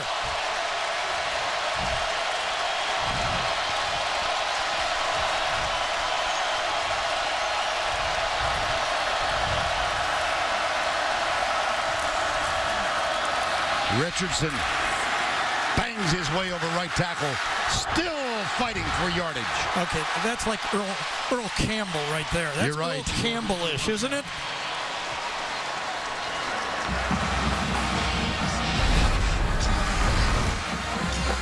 Well blocked up front. Second level, and he won't go down. My goodness. 9th 100-yard rushing game this season, tied for the most with Mark Ingram in the national championship year when Ingram won the Heisman. Here's Richardson again. Knees down about the 10. Nico Thorpe, number 15, with the tackle. When I talked to Ted Roof, the defensive coordinator, about this game, I said, Ted, what are you going to do? And he said, well, we don't have enough strength to take these guys on. We've got to penetrate and make some plays in the backfield. Like that Chris Davis play when the corner cat. Right. They have not got enough of those plays. Not enough negative plays to stop Alabama. Bell and Marquise Mays split to the left. Richardson behind McCarron. Play clock at 5-4-3. Ooh. Didn't get it. Didn't think so. Nope. McCarron was trying to get the ball from the center. Yeah. But Vallejos didn't see him. Part of the snap. Delay of game. Offense. 5-yard penalty.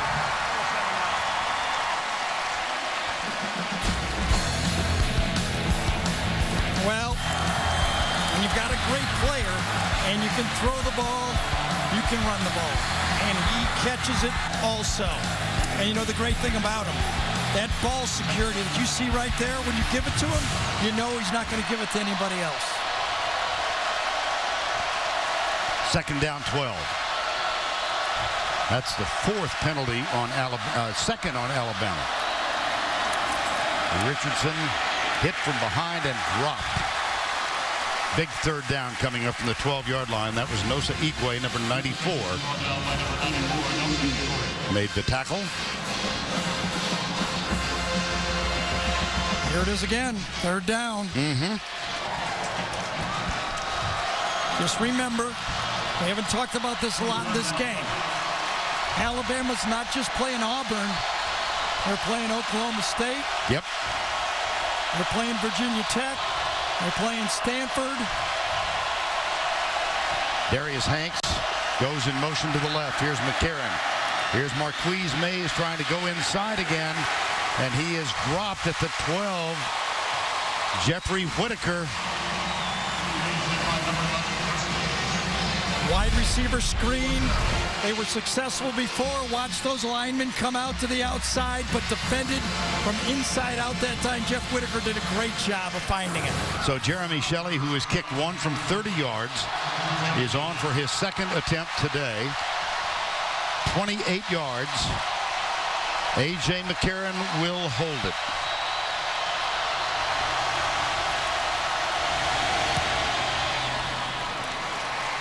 They got 3 to answer Auburn's 7. 27-14 with 8:47 to go in the third.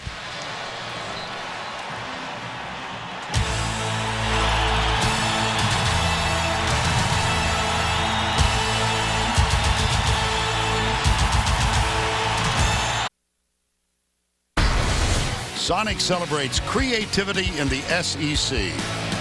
One of Auburn's shining stars this season is freshman running back Trey Mason. But while Trey thrills crowds on the football field, his father Vincent, better known as DJ Maceo of the Grammy-nominated hip-hop group De La Soul, thrills audiences on the stage. And for Trey, he views his dad as a luminary for how he wants to live his life. I look at him as my dad. He's just a father figure to me, but as we go to concerts and things with him, I really realize who he really is, and I just look into my future and see, like, I want to have that effect on people.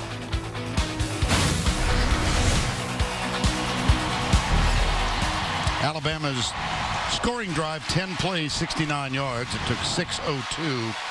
That's their third scoring drive today of 10 plays or more. I wonder if DePriest is even out there right now. Well, we opened this third quarter with Cade Foster's very short kickoff taken by Ontario McCaleb. I don't see him.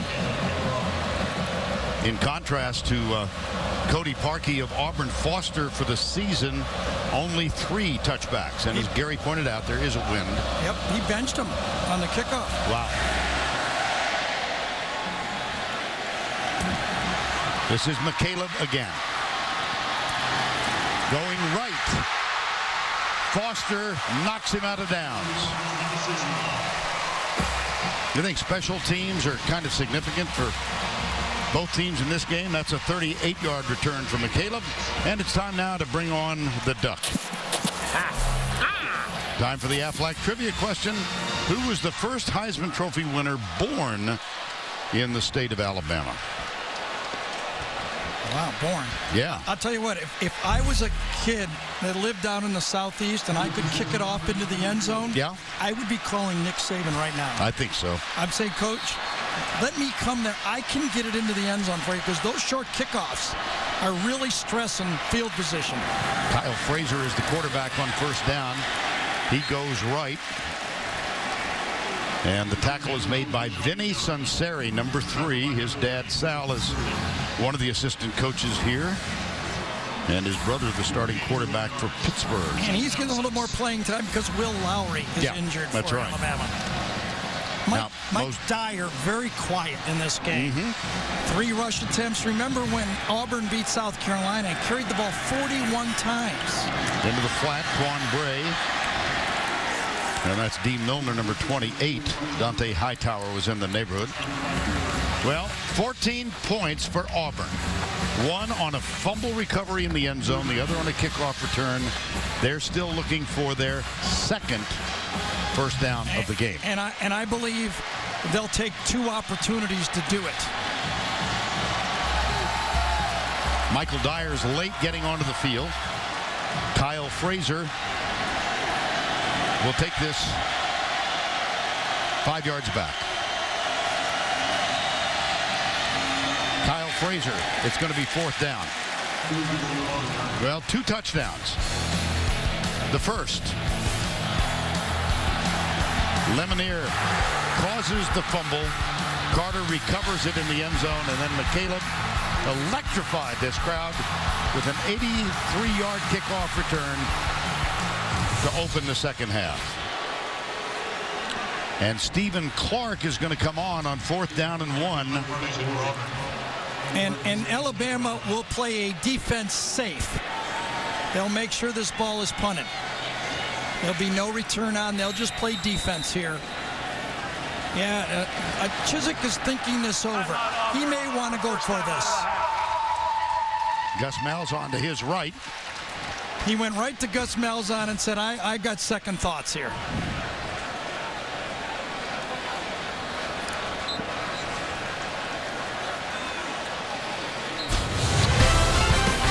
Well, next Saturday, CBS Sports tips off our 31st road to the Final Four with the two best teams in the country. Harrison Barnes and North Carolina visit Terrence Jones and the Kentucky Wildcats, the season premiere of NCAA basketball on CBS. Now then, fourth down. 27-14, 6:49 to go, third quarter. Wait to see who comes back on the field for Auburn here. That's the guess. Who comes back? Is it a run or a pass? Which quarterback? Will they go fly motion? What will they do? You know, I just looked down there and see number 80, their leading receiver, Emory Blake. I don't think we called his name once. 0 catches. And none last week either against Samford. Mosley is on. They will go for it. Fourth down and 1. And Mosley under center. Michael Dyer. First down. That's the second first down in the ball game for the Auburn Tigers. He almost had to go for this. Yep. Went under center. Follow inside crease. Chad Slade is the guy, number 62, that pulled around and found a little crease for Dyer to follow. Kyle Frazier back in. There's the option, the pitch. Whoa! Watch out, McCaleb. It's still loose. And McCaleb did fall on it. Well, he had the play, too. He had the pitch. With McCaleb's speed, it could have worked. The pitch was behind McCaleb a bit. Fake, play, pitch. No, a little head, I'm sorry. Stuck his hand out and didn't catch it. That's a loss of 10, second down and 20. Mosley back in. Crazy formations again, double pass. Kyle maybe? Frazier, he will throw it. Goes deep for Lutzenkirchen. Incidental contact at the 5-yard line. Yeah, heads up by Dre Kirkpatrick. Really didn't fool the Alabama defense. Kirkpatrick's here, but when he sees Lutzenkirchen go down the middle, he just fills in as the last safety. He just play football. What's his name? Lutzenkirchen. Right? Of course. We've had him enough. No, you stumbled a little bit, just a smidgen. I just think it's fun to say. Yes, it is. It's fun to watch him play, too. Yes, it is. Philip Lutzenkirchen. Now Mosley looks over to the near side. Lutzenkirchen is split off to the right side. There he is.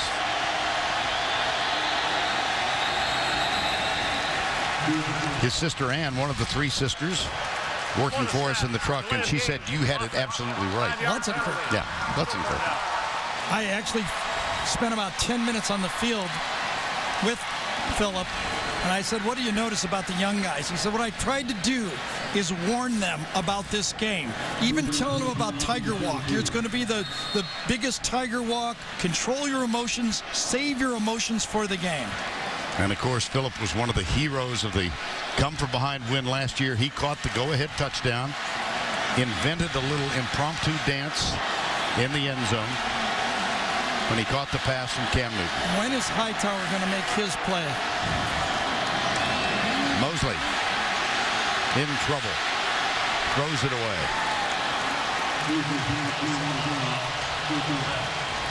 Vinny Sunseri was following Mosley all the way. And so 4th and 25. It was the errant pitch from Kyle Frazier to Ontario McCaleb that got them in trouble. Now then, Stephen Clark. Yeah, you know, everybody says, why don't you just run the option offense like Georgia Southern? Well, that's something you have to practice every day, off-season, spring ball, every time. Alabama's called time. And they had 12 men on the field. Nick was very upset. See behind him, Bobby Williams, said, "We're trying, Coach. We're trying." This is the most American game played. When we graduate, we'll be on the same team. But when we're on that field, we do not like each other. They're there for a special reason. It's not just about the football. That's A Game of Honor, premiering December 21st, only on Showtime. And a special behind-the-scenes look December 3rd on CBS. And in 2 weeks, we'll be in our nation's capital for the Army-Navy game. That's a pretty sight, isn't it? Not that. I was talking about the moon.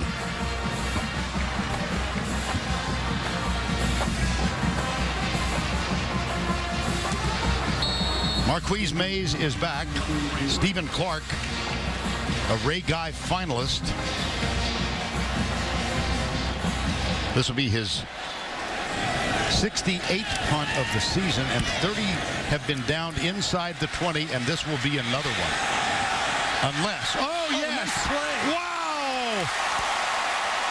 McCaleb, wasn't it? Of course. How about that? Man, had some hand-eye coordination there. He slips, and like a shortstop, just flips it back. I mean, that is a wonderful play. And this is where the turnover, this might be just where they want him. Stephen Clark, as we mentioned, a Ray Guy finalist. Brilliant punt. He's had one really awful moment today. He had an 18-yarder, a shank, but that was terrific. And how about the play by Ontario McCaleb? A kickoff return to open the second half for a touchdown. And now that heads-up play forces Auburn to begin from the 3-yard line. Remember, one of the 2 touchdowns was a fumble recovery in the end zone. Handoff. Richardson got a couple. Let's go back to the studio for this John Hancock update. Once again, here's Tim. Vern, I've got another great back that's not getting any love for the Heisman. Monty Ball, 18 yards of the rushing touchdown. It's 42-7, Wisconsin. His 34th touchdown of the year. They're headed to the Big Ten title game. And if these 2 scores hold up, Virginia Tech and Oregon are headed to their conference title game. Back to you. All right, Tim, thank you. Second down, 8.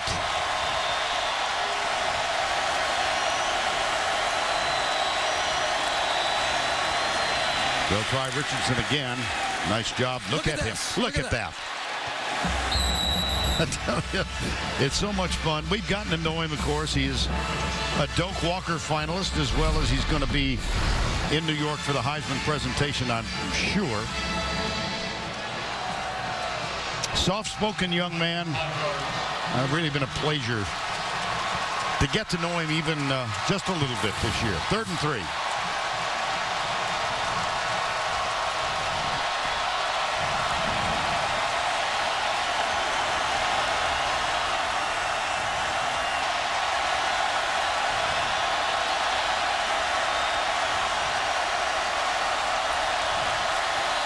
Richardson, of course.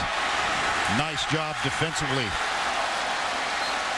I don't think he got it. No, he didn't. And that last fumble down there for 7 points, and the inability of Auburn's offense to muster anything, I think had Nick Saban telling Jim McElwain, run it for a first down. Right. Oh, we're going to punt it on 4th down. And so Cody Mandel comes on to punt for only the 2nd time. Before they start playing Oklahoma State, they got to beat Auburn. Yeah, you're right.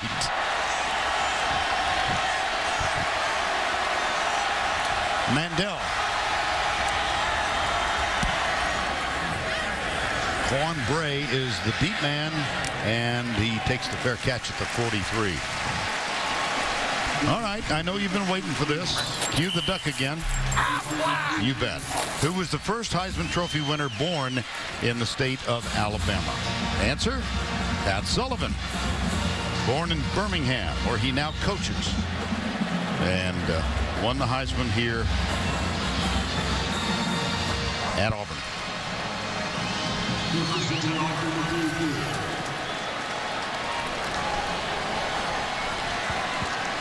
First down 10.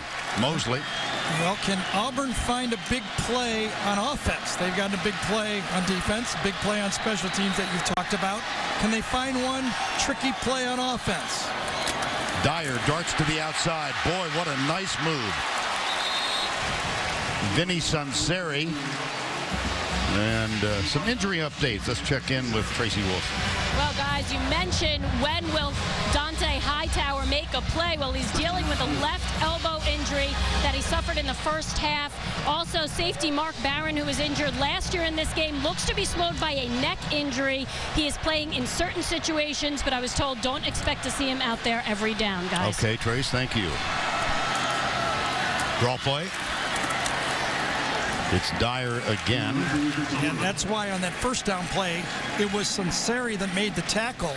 That's where we would have seen Mark Barron before. Right. So it's Lester and Sunseri as the safeties. Milner and Dequan Menzie on the corners. I did not see Drake Kirkpatrick. Yeah, there he is, top of the screen. Kyle Frazier, third and short. Trey Mason around the corner. Enough? Ooh, how about a little help from Vinny Sunseri on the spot? I think it's close. I don't think you got it. I don't think so either. It's fourth down. And if you went for it last time, you got to go for it this time, right? And there's Hightower. Yep. No, and look at Sunseri's pointing to the spot on the turf.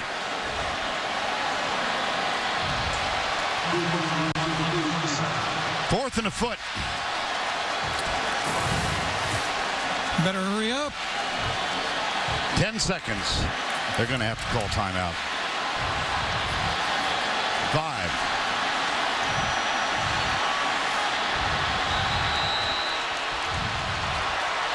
Timeout Auburn. Their second timeout of the half. That wasn't pretty. Well, they had a spread formation, and then they had to go to their short yardage formation, and it was just too hard for them to do. Now Red Lobster presents today's Scholar Athlete. It goes to Stephen Clark, the sophomore. Grade point average of 3.21 and a Ray Guy Award finalist. Red Lobster's commitment to the investment of our future is shown today by donating $1,000 to the Auburn General Scholarship Fund. So Auburn now with one timeout remaining. 98 seconds to go here in the third.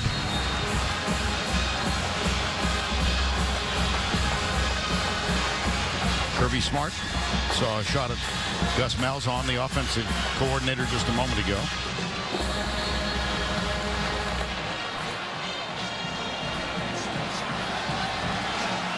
Malzahn, wary of lip readers up in the coach's booth. Ladarius Phillips is on as a halfback. Okay, here we go.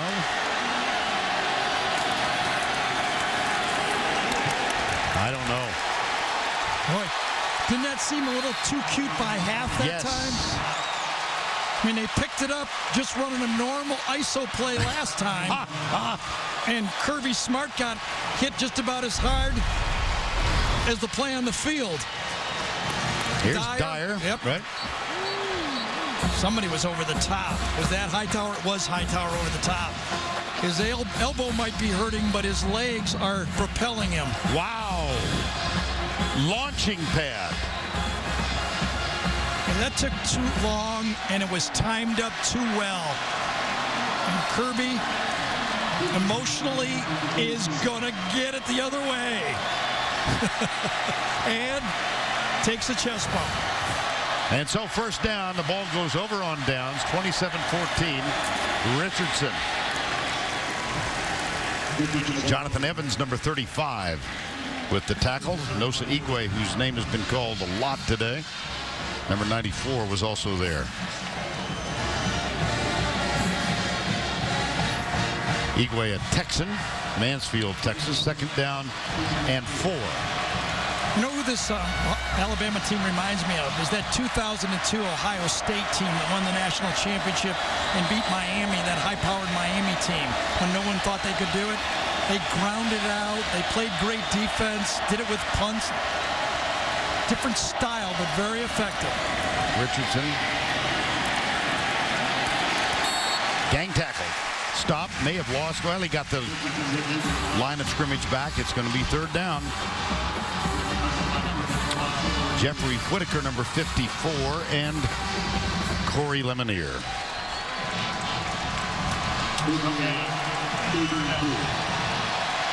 Third and 5.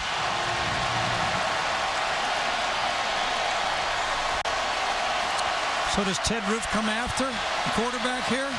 Got to figure they're going to throw the ball. Oh, they went end over. Yeah. Tackle over Barrett Jones. Miscommunication. Barrett Jones lined up on the wrong side and forced a timeout. And so Alabama is forced to use the timeout. Both teams with one timeout remaining. There's the All-American Barrett Jones, a rare mental mistake for a guy who graduated in 3 years with a 4.0 grade point average. I'm sure he's going to appreciate us pointing that out. If it was. Yeah. Mind by the guy who was supposed to tell him to go to the other side. Us quarterbacks make mistakes too. Following our post-game show on CBS, Gary Danielson discusses this game and answers your questions live from the SEC on CBS Cruiser. Watch the 5th quarter at cbssports.com/Gary. You know, done the bus all year. Yeah. Did the charter jet last night. Yeah. I like the jet a lot better. I don't know what it is. And then we got here. Our producer Steve Shear took good care of us with some good hot food. That's all I asked for. Some hot food when I got here. Hope they're listening back in New York, Gary. Oh yeah, you can put my picture on a jet anytime you want. 3rd and 5.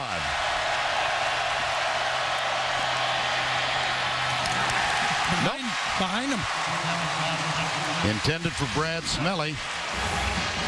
And that'll force a punting situation now. Had a matchup he wanted.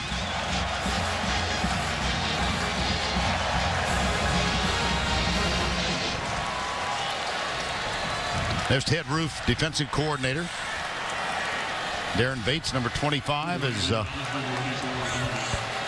a football game here, isn't it? Yes, it is. Quan Bray is at the 10.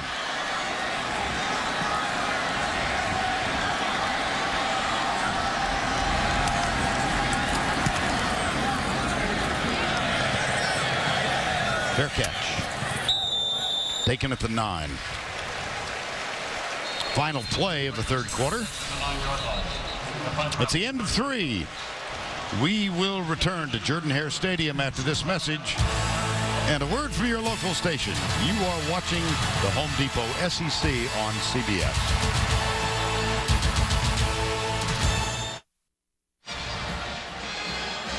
We begin the start of the 4th, Alabama leading 27-14. It's now time for our Home Depot Tools for Success. Auburn, how do you hold a team to 44 yards after 3 quarters?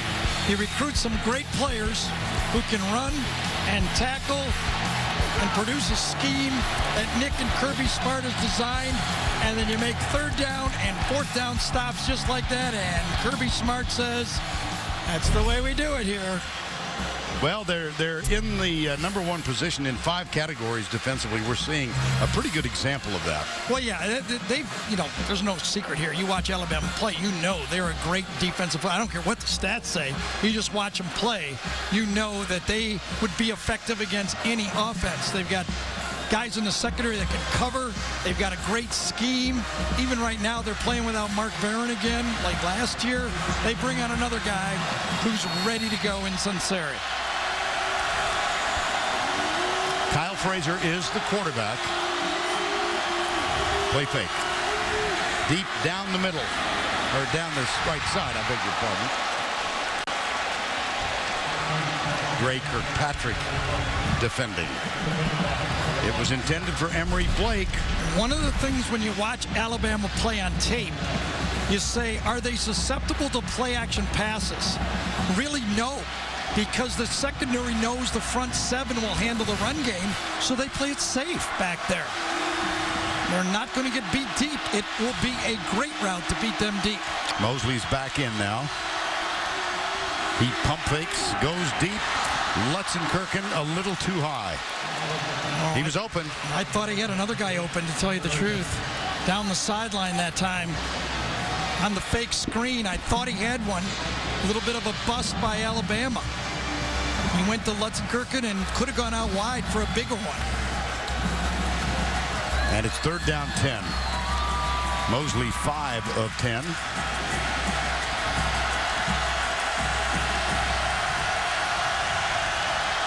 Auburn 1 of 9 on 3rd down conversions. Hightower. He's coming. Mosley goes deep, intercepted, picked off easily. On the overthrow, this is D. Milner.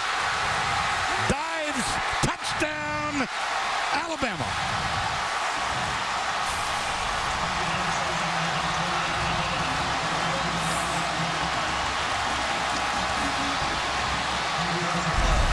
The 3rd interception for a touchdown this season. A really poorly thrown ball, and you know Milner smells it and takes it right over the edge. Did he step out before? There they are. They're calling him at the 3-yard line. The initial indication was... Are they going for touchdown? 2? Or they're going for 2? Oh, okay. Yes. I'm sorry, Vern. That's all right. I thought for sure he clearly scored. I was in the middle of that replay and see him lining up for 2. And so. How about this shift? Big tackle out here in the slot. Barrett Jones lined up. McCarron back. Oh, my gracious. How easy was that? Michael Williams for 2.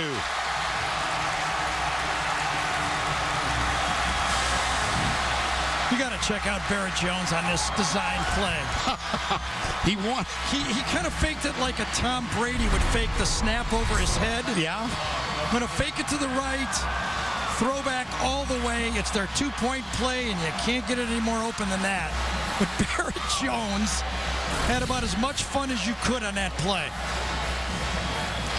Let's take another look at the interception. D. Milner, 35 yards. Mosley, badly overthrown. It looked, it was quacking as it made its way into the arms of D. Milner. And the dive at the corner, Alabama.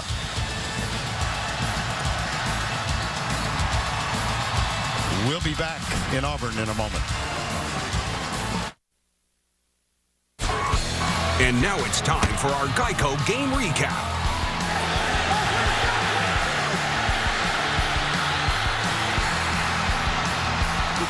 Here's the first touchdown, Kenny Bell. Second one, Brad Smelly, 35-yard reception. And the fumble recovery in the end zone. Richardson caught a touchdown pass. And Shelley with a 30-yard field goal. Ontario McCaleb, kickoff return. Shelley kicked another field goal, made it 27-14, and then the interception by D. Milner returned 35 yards.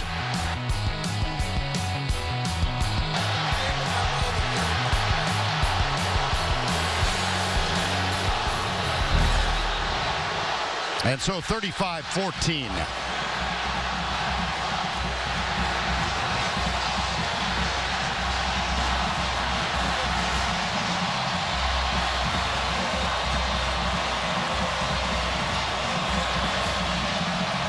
Gene Chiswick's team, defending national titleist Jeremy Shelley, will kick off now in place of Cade Foster.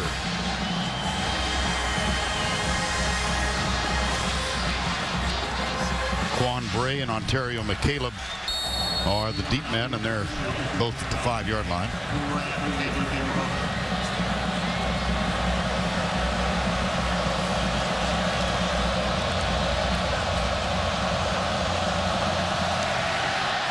Along the ground and taken up near the 35-yard line.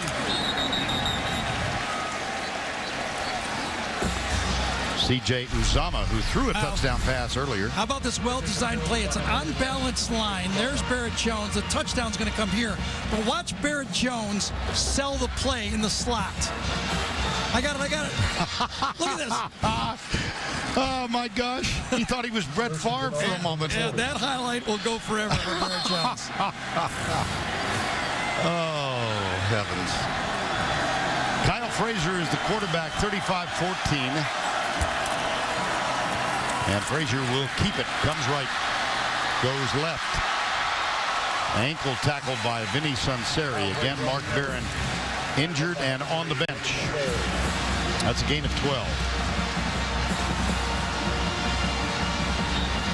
The play finish 12 yards. First down from the 48.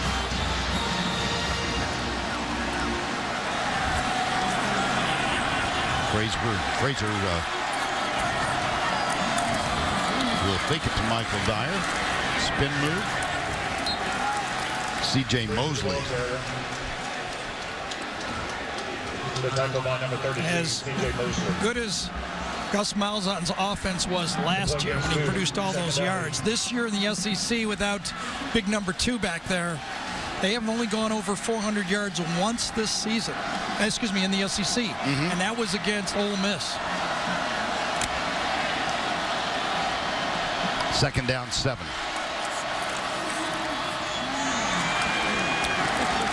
Trey Mason, number 21. Number 21, Trey Mason, the ball carrier. The tackle by number 30, Dante Hightower. Hightower with the tackle. Third down. Third down, 5.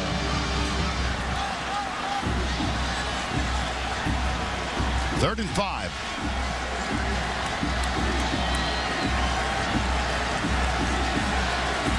Look at the disparity in yards gained. 309 to 61. Tackle.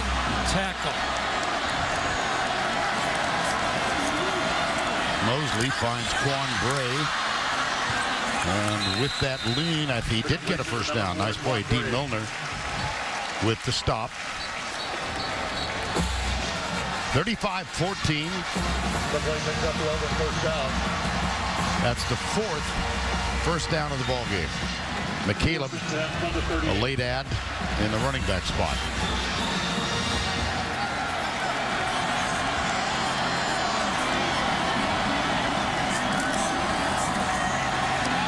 McCaleb coming right.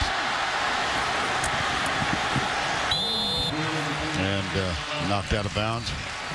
Let's go to Tim Brando for this Heisman Watch presented by Nissan. Okay, Vern, Kellen Mortoss 3 touchdown passes today for Boise State, including this 46-yarder on the final play of the first half to lead the Broncos to a win over Wyoming. Tonight, RG3 will try to keep his Heisman Trophy campaign going against Texas Tech. And Andrew Luck and Stanford look for a possible at-large bid by virtue of a win over Notre Dame. Back to you. All right, and it's second down and 4. Dyer. Lester finally is able to corral him and bring him down. You know, Vern, as we talk about, remember yesterday, Les thought margin of victory mattered a little bit. Exactly. Okay. You wonder right now what margin of victory will be a part of this game as people start judging how Alabama will place at the end. Well, they were number 2 in the BCS standings.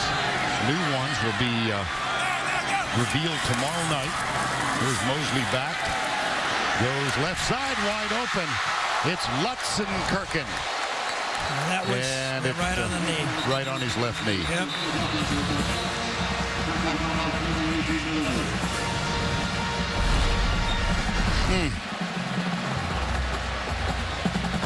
Throwback pass all the way. And just as he takes two, he saw the guy coming, but right on his left knee. I thought maybe he didn't get his head around in time, but he had plenty of time to find the defender on that play. Time called. The Home Depot SEC on CBS is sponsored by John Hancock Mutual Funds, Sonic, The Home Depot, and by Nissan. Coming up, we'll have the play of the game presented by Napa Auto Parts. And good news just a moment ago. Here's Philip Lutzenkirchen, helped up, but now watch. And Milner gave him a nice slap as he went by. Yep. That's old school there, isn't it? Run off the field. That is old school. Yes. First and goal now at the 10 after that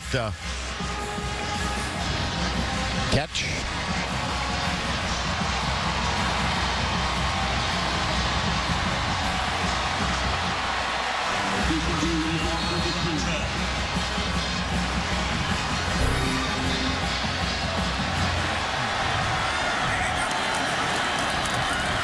Here's Dyer on first down. About 3. And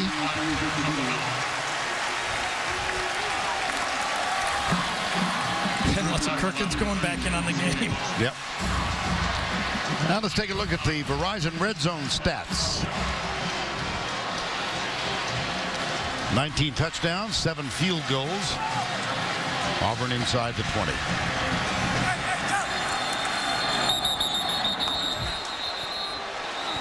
Timeout. Guess who was down there? Prior to the snap, timeout, Alabama. That would be the head coach, showing that 4.4 speed in the 10-yard dash.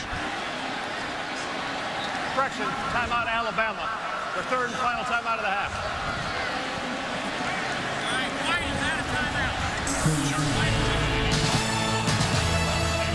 He's not pleased, is he?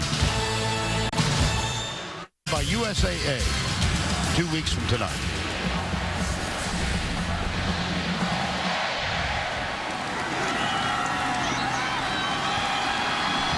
Alabama keeps 14 players out on the field, and then they adjust the different formations when Auburn runs their team out. Kyle Frazier is the quarterback.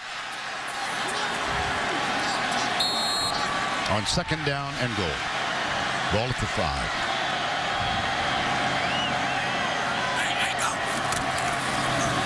Dyer. Nothing. Dante Hightower. And Damian Square. 30 and 92. Third and goal. Well, knowing you got 4 downs to get a touchdown, Gus Malzahn thought he'd try one more, but you see Hightower over there? He would not allow anything but a give. He stayed at home on the opposite side. Courtney Upshaw, on the other side of the field. And Upshaw stayed home and allowed Hightower to make the play. That's Trevante Stallworth, top of the screen. Here's Mosley back, in trouble, down. Fourth down, Courtney Upshaw. Again. Disrupted things. Upshaw last play stayed at home and was disciplined. This time, sees the fake. Going to have to rush the passer. Comes off the edge and beats John Sullen, number 71, who pulls towards him. See him? He plays the spread. He plays the speed sweep. And then he forces the sack. And on fourth down, Auburn will go for it. Blitz threatened? No. Mosley. Good coverage. Protects the ball down. It goes over on downs. There is a flag down. There's a flag on the play. Holding, offense 77. Penalties decline. First out. It's so hard if you're going to try to throw in the red zone against Alabama, because they play combo in the back, to keep your backs in, because then that frees everybody up and there's too many guys back there. 9:34 to go in this one. Well, when we saw the highlight of Boise State, it made me think of my kingdom for a kicker. Alabama missed a kick. Boise State misses a kick against TCU. Oklahoma State misses a kick against Iowa State. If any of those 3 had been made, they could be controlling whether they play in the national championship. Now, it's going to look like this. Is it going to be Alabama? Is it going to be Oklahoma State? Who has to still beat Oklahoma? Yep. Or how will the vote just go? Will people just say, I'm not voting for Alabama because I'm against a rematch? Or will people say, I'm watching them play, they're a good football team. I think when they're one of the best two teams in the country, I want to see them play LSU. You can go over all the stats you want. When it gets right down to it, I think that's going to be it. Some people are going to say no rematch. Other people are going to say this team is one of the two best teams. Yeah. And, of course, two-thirds, the computers are part of the BCS ranking. And you've got the coaches poll and the Harris Interactive poll. Here's McCarron. 9:34 to go. Richardson.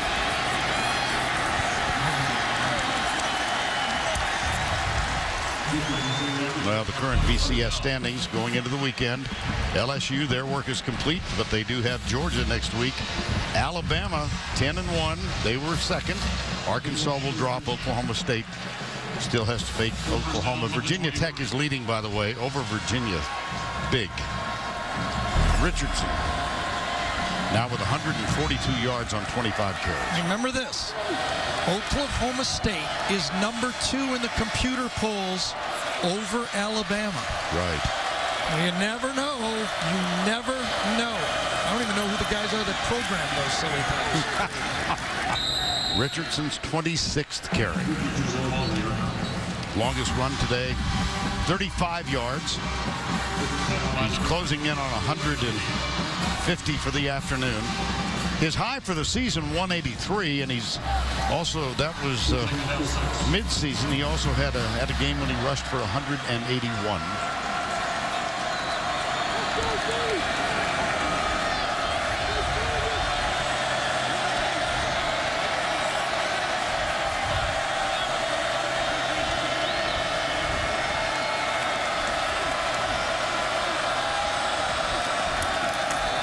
Richardson comes left. Oh, my goodness. Well, you look for a moment, don't you? Yep. A defining moment for your career and perhaps the Heisman.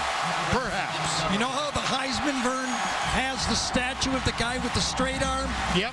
Watch the Heisman straight arm on this one. And he doesn't pose. He slaps him out of the way. Look at that. That's a Heisman run if I've ever seen one. 57 yards. 57.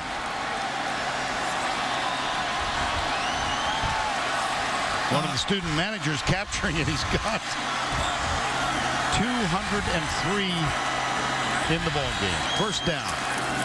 Eddie Lacy is in. What a run. Remember when a year ago against LSU we watched Cam Newton? You know, we were looking at the Auburn uniform. Right. And he had that Heisman run against Patrick Peterson right into the end zone to our right, where he accelerated away from Patrick Peterson. That took my breath away. When I watched that one right there, I said, my goodness, and I had the same feeling. I'm watching greatness as he runs.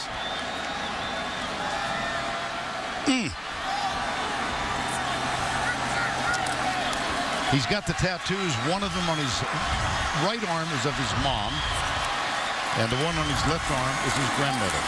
For Trent Richardson. Here's Jolston Fowler, number 45.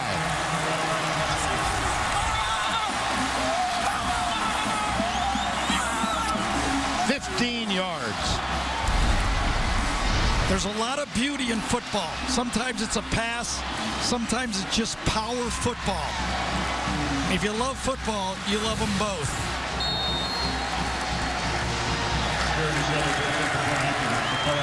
(41-14).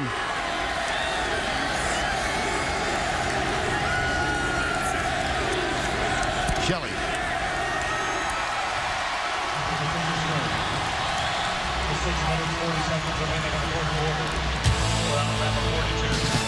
I don't think Nick Saban is satisfied yet.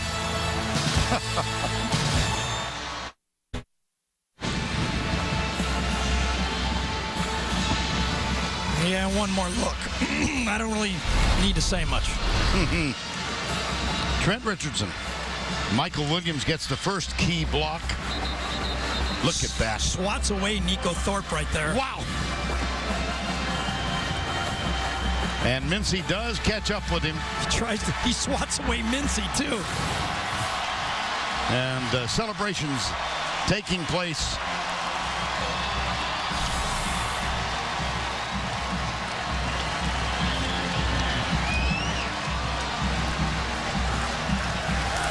(42-14). In the open, Vern, we talked about desire and passion and dreams of playing in this big game. And sometimes in these rivalry games, it can make the difference. But sometimes it's just talent that makes the difference. And in this game, it's been the talent that's made the difference. Well, I'm reminded of Jay Jacobs, the athletic director at Auburn's expression back in August, because they lost so much off the national championship team. He said, I hope we can win 6 games. They've won 7. Yes, I think they've exceeded my expectations for Auburn this year, yes. Well, I'm thinking back 2 years ago, and we didn't do the game, but we watched it. Mark Ingram rushed for 246 yards against South Carolina, and he went on to win the Heisman. Well, tonight, Trent Richardson has rushed for a career high of 203 yards, and it comes in a game against your most bitter rival. Yeah, it's matched up against Andrew Luck, I believe. Okay, and Andrew Luck's going to have a big stage high-profile game tonight. And remember, Alabama does not have a game next week. They do not play in the SEC Championship, so they go dark after this. Yes. There's Dyer. And a reminder to stay tuned for the Jeep postgame show. That's after the completion of our game on CBS Sports.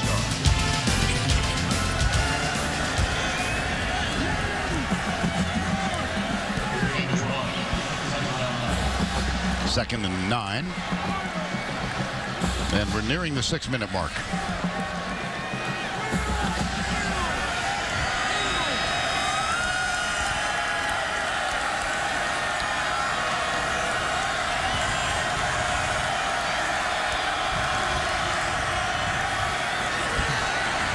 Into the flat for McCaleb. Let's take a look at Mark Ingram and Trent Richardson, 09 and 2011. Alabama goes so long without a Heisman winner. Yeah. And then these two guys were in the same backfield. And now they both might be having a Heisman Trophy. Remember, if Oregon wins, Stanford also goes dark after this game. It's a very interesting vote. And after this play, I'd like to get on my soapbox about this a little bit, this Heisman. I was hoping you would.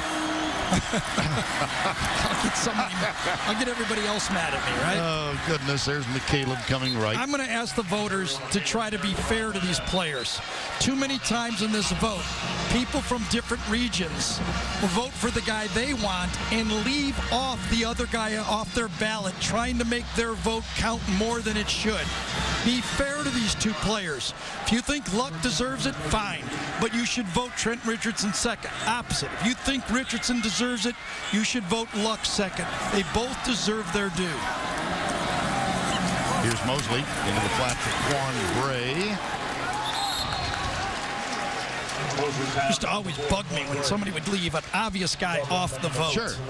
Got to give it to Robert Griffin. He has had a tremendous year. Case Keenum, playing a different type of talent, strength of schedule, but he's a gifted thrower. Those are the three guys. I think it's between the two on the left, personally. Mm-hmm. Hey, you sound comfortable in that soapbox. Been there before. took a few shots. We'll continue to take a few. Michael Dyer. It's sports, right? If we can't argue about sports, we can't talk about anything else anymore. Right. Well, there is an extreme passion to this game, too. It is. Oh, my goodness. Last year, Auburn with the smiles. And how about the state of Alabama going 3 for 3 in Heisman's with Cam in between? Reverse, Quan Bray. There were 4 Alabama defenders out there. Dante Hightower. Mosley gets up limping. C.J. Mosley. Second down, 13. One of the ironies, of course, Gary alluded to it in this, the whole BCS battle now. LSU, they must go face Georgia next Saturday in Atlanta, while Alabama will rest, not have to go through the championship game. Here's Dyer again. Look at that defense. I'll tell you another defense that is really coming on. The Georgia defense. They've been able to run the ball with power. Isaiah Crowell is their go-to guy when he's healthy. But they rush the passer. They're big on defense. Jarvis Jones is their sack guy, but it's going to come down to their quarterback. If they have a chance to beat LSU, they better get a game, an A game, out of Murray. Well, that's next Saturday on CBS, 4 o'clock Eastern Time, the SEC Championship. 3rd and 14. Lutzenkirchen back on the field. They come right. McCaleb.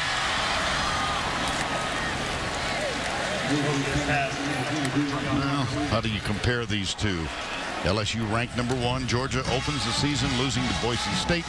And South Carolina, they haven't lost since. They have not faced the powers of the West. That's right. That's the way you would compare them. You would say LSU has faced tougher competition. Georgia is a good football team. Can they prove it against the big guys? 4th and 2. Under 2 minutes to go. McCaleb going left. Got the first down. Robert Lester makes the tackle.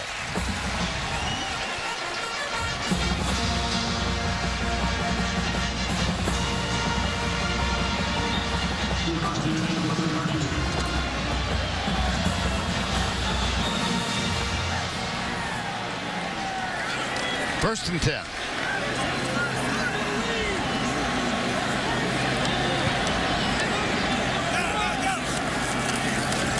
Mosley.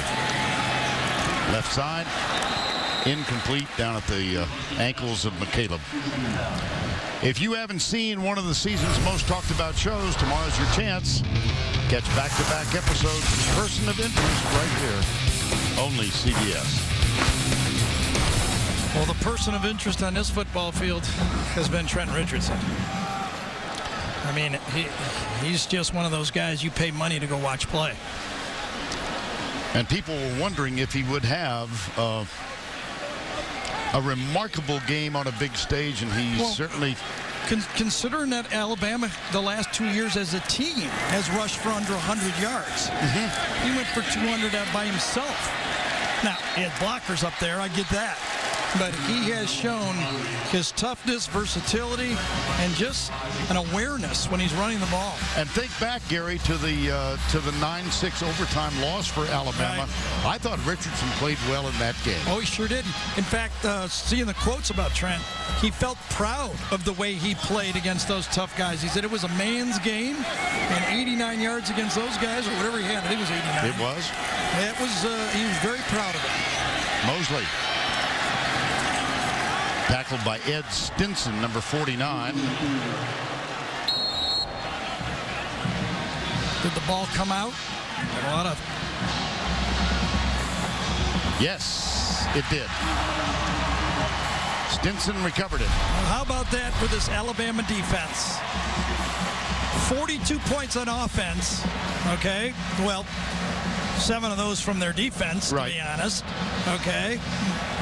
But they basically pitched a shutout. They got a sack for a touchdown and a kickoff return for a touchdown.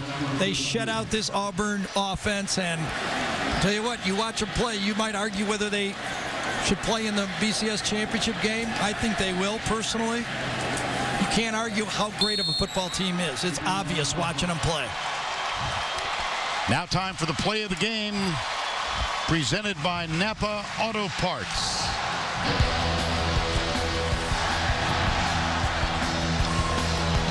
The The interception was the difference in the game. You got to give it to the defense. It was still a game until that play right there.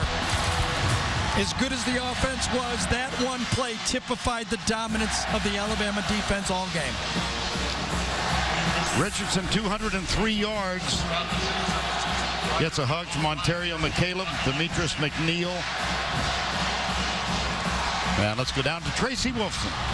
Coach, you said after last year, never again. This team came out, they dominated, and they took care of business and finished. How satisfying was that? I'm really proud of our players for the way we played today, but, you know, this is great for our fans. I mean, this is a big thing in the state of Alabama, this game. So, you know, I'm really proud of our team the whole year. You know, they gave themselves a great opportunity here today and finished it the right way, and really, really proud of them.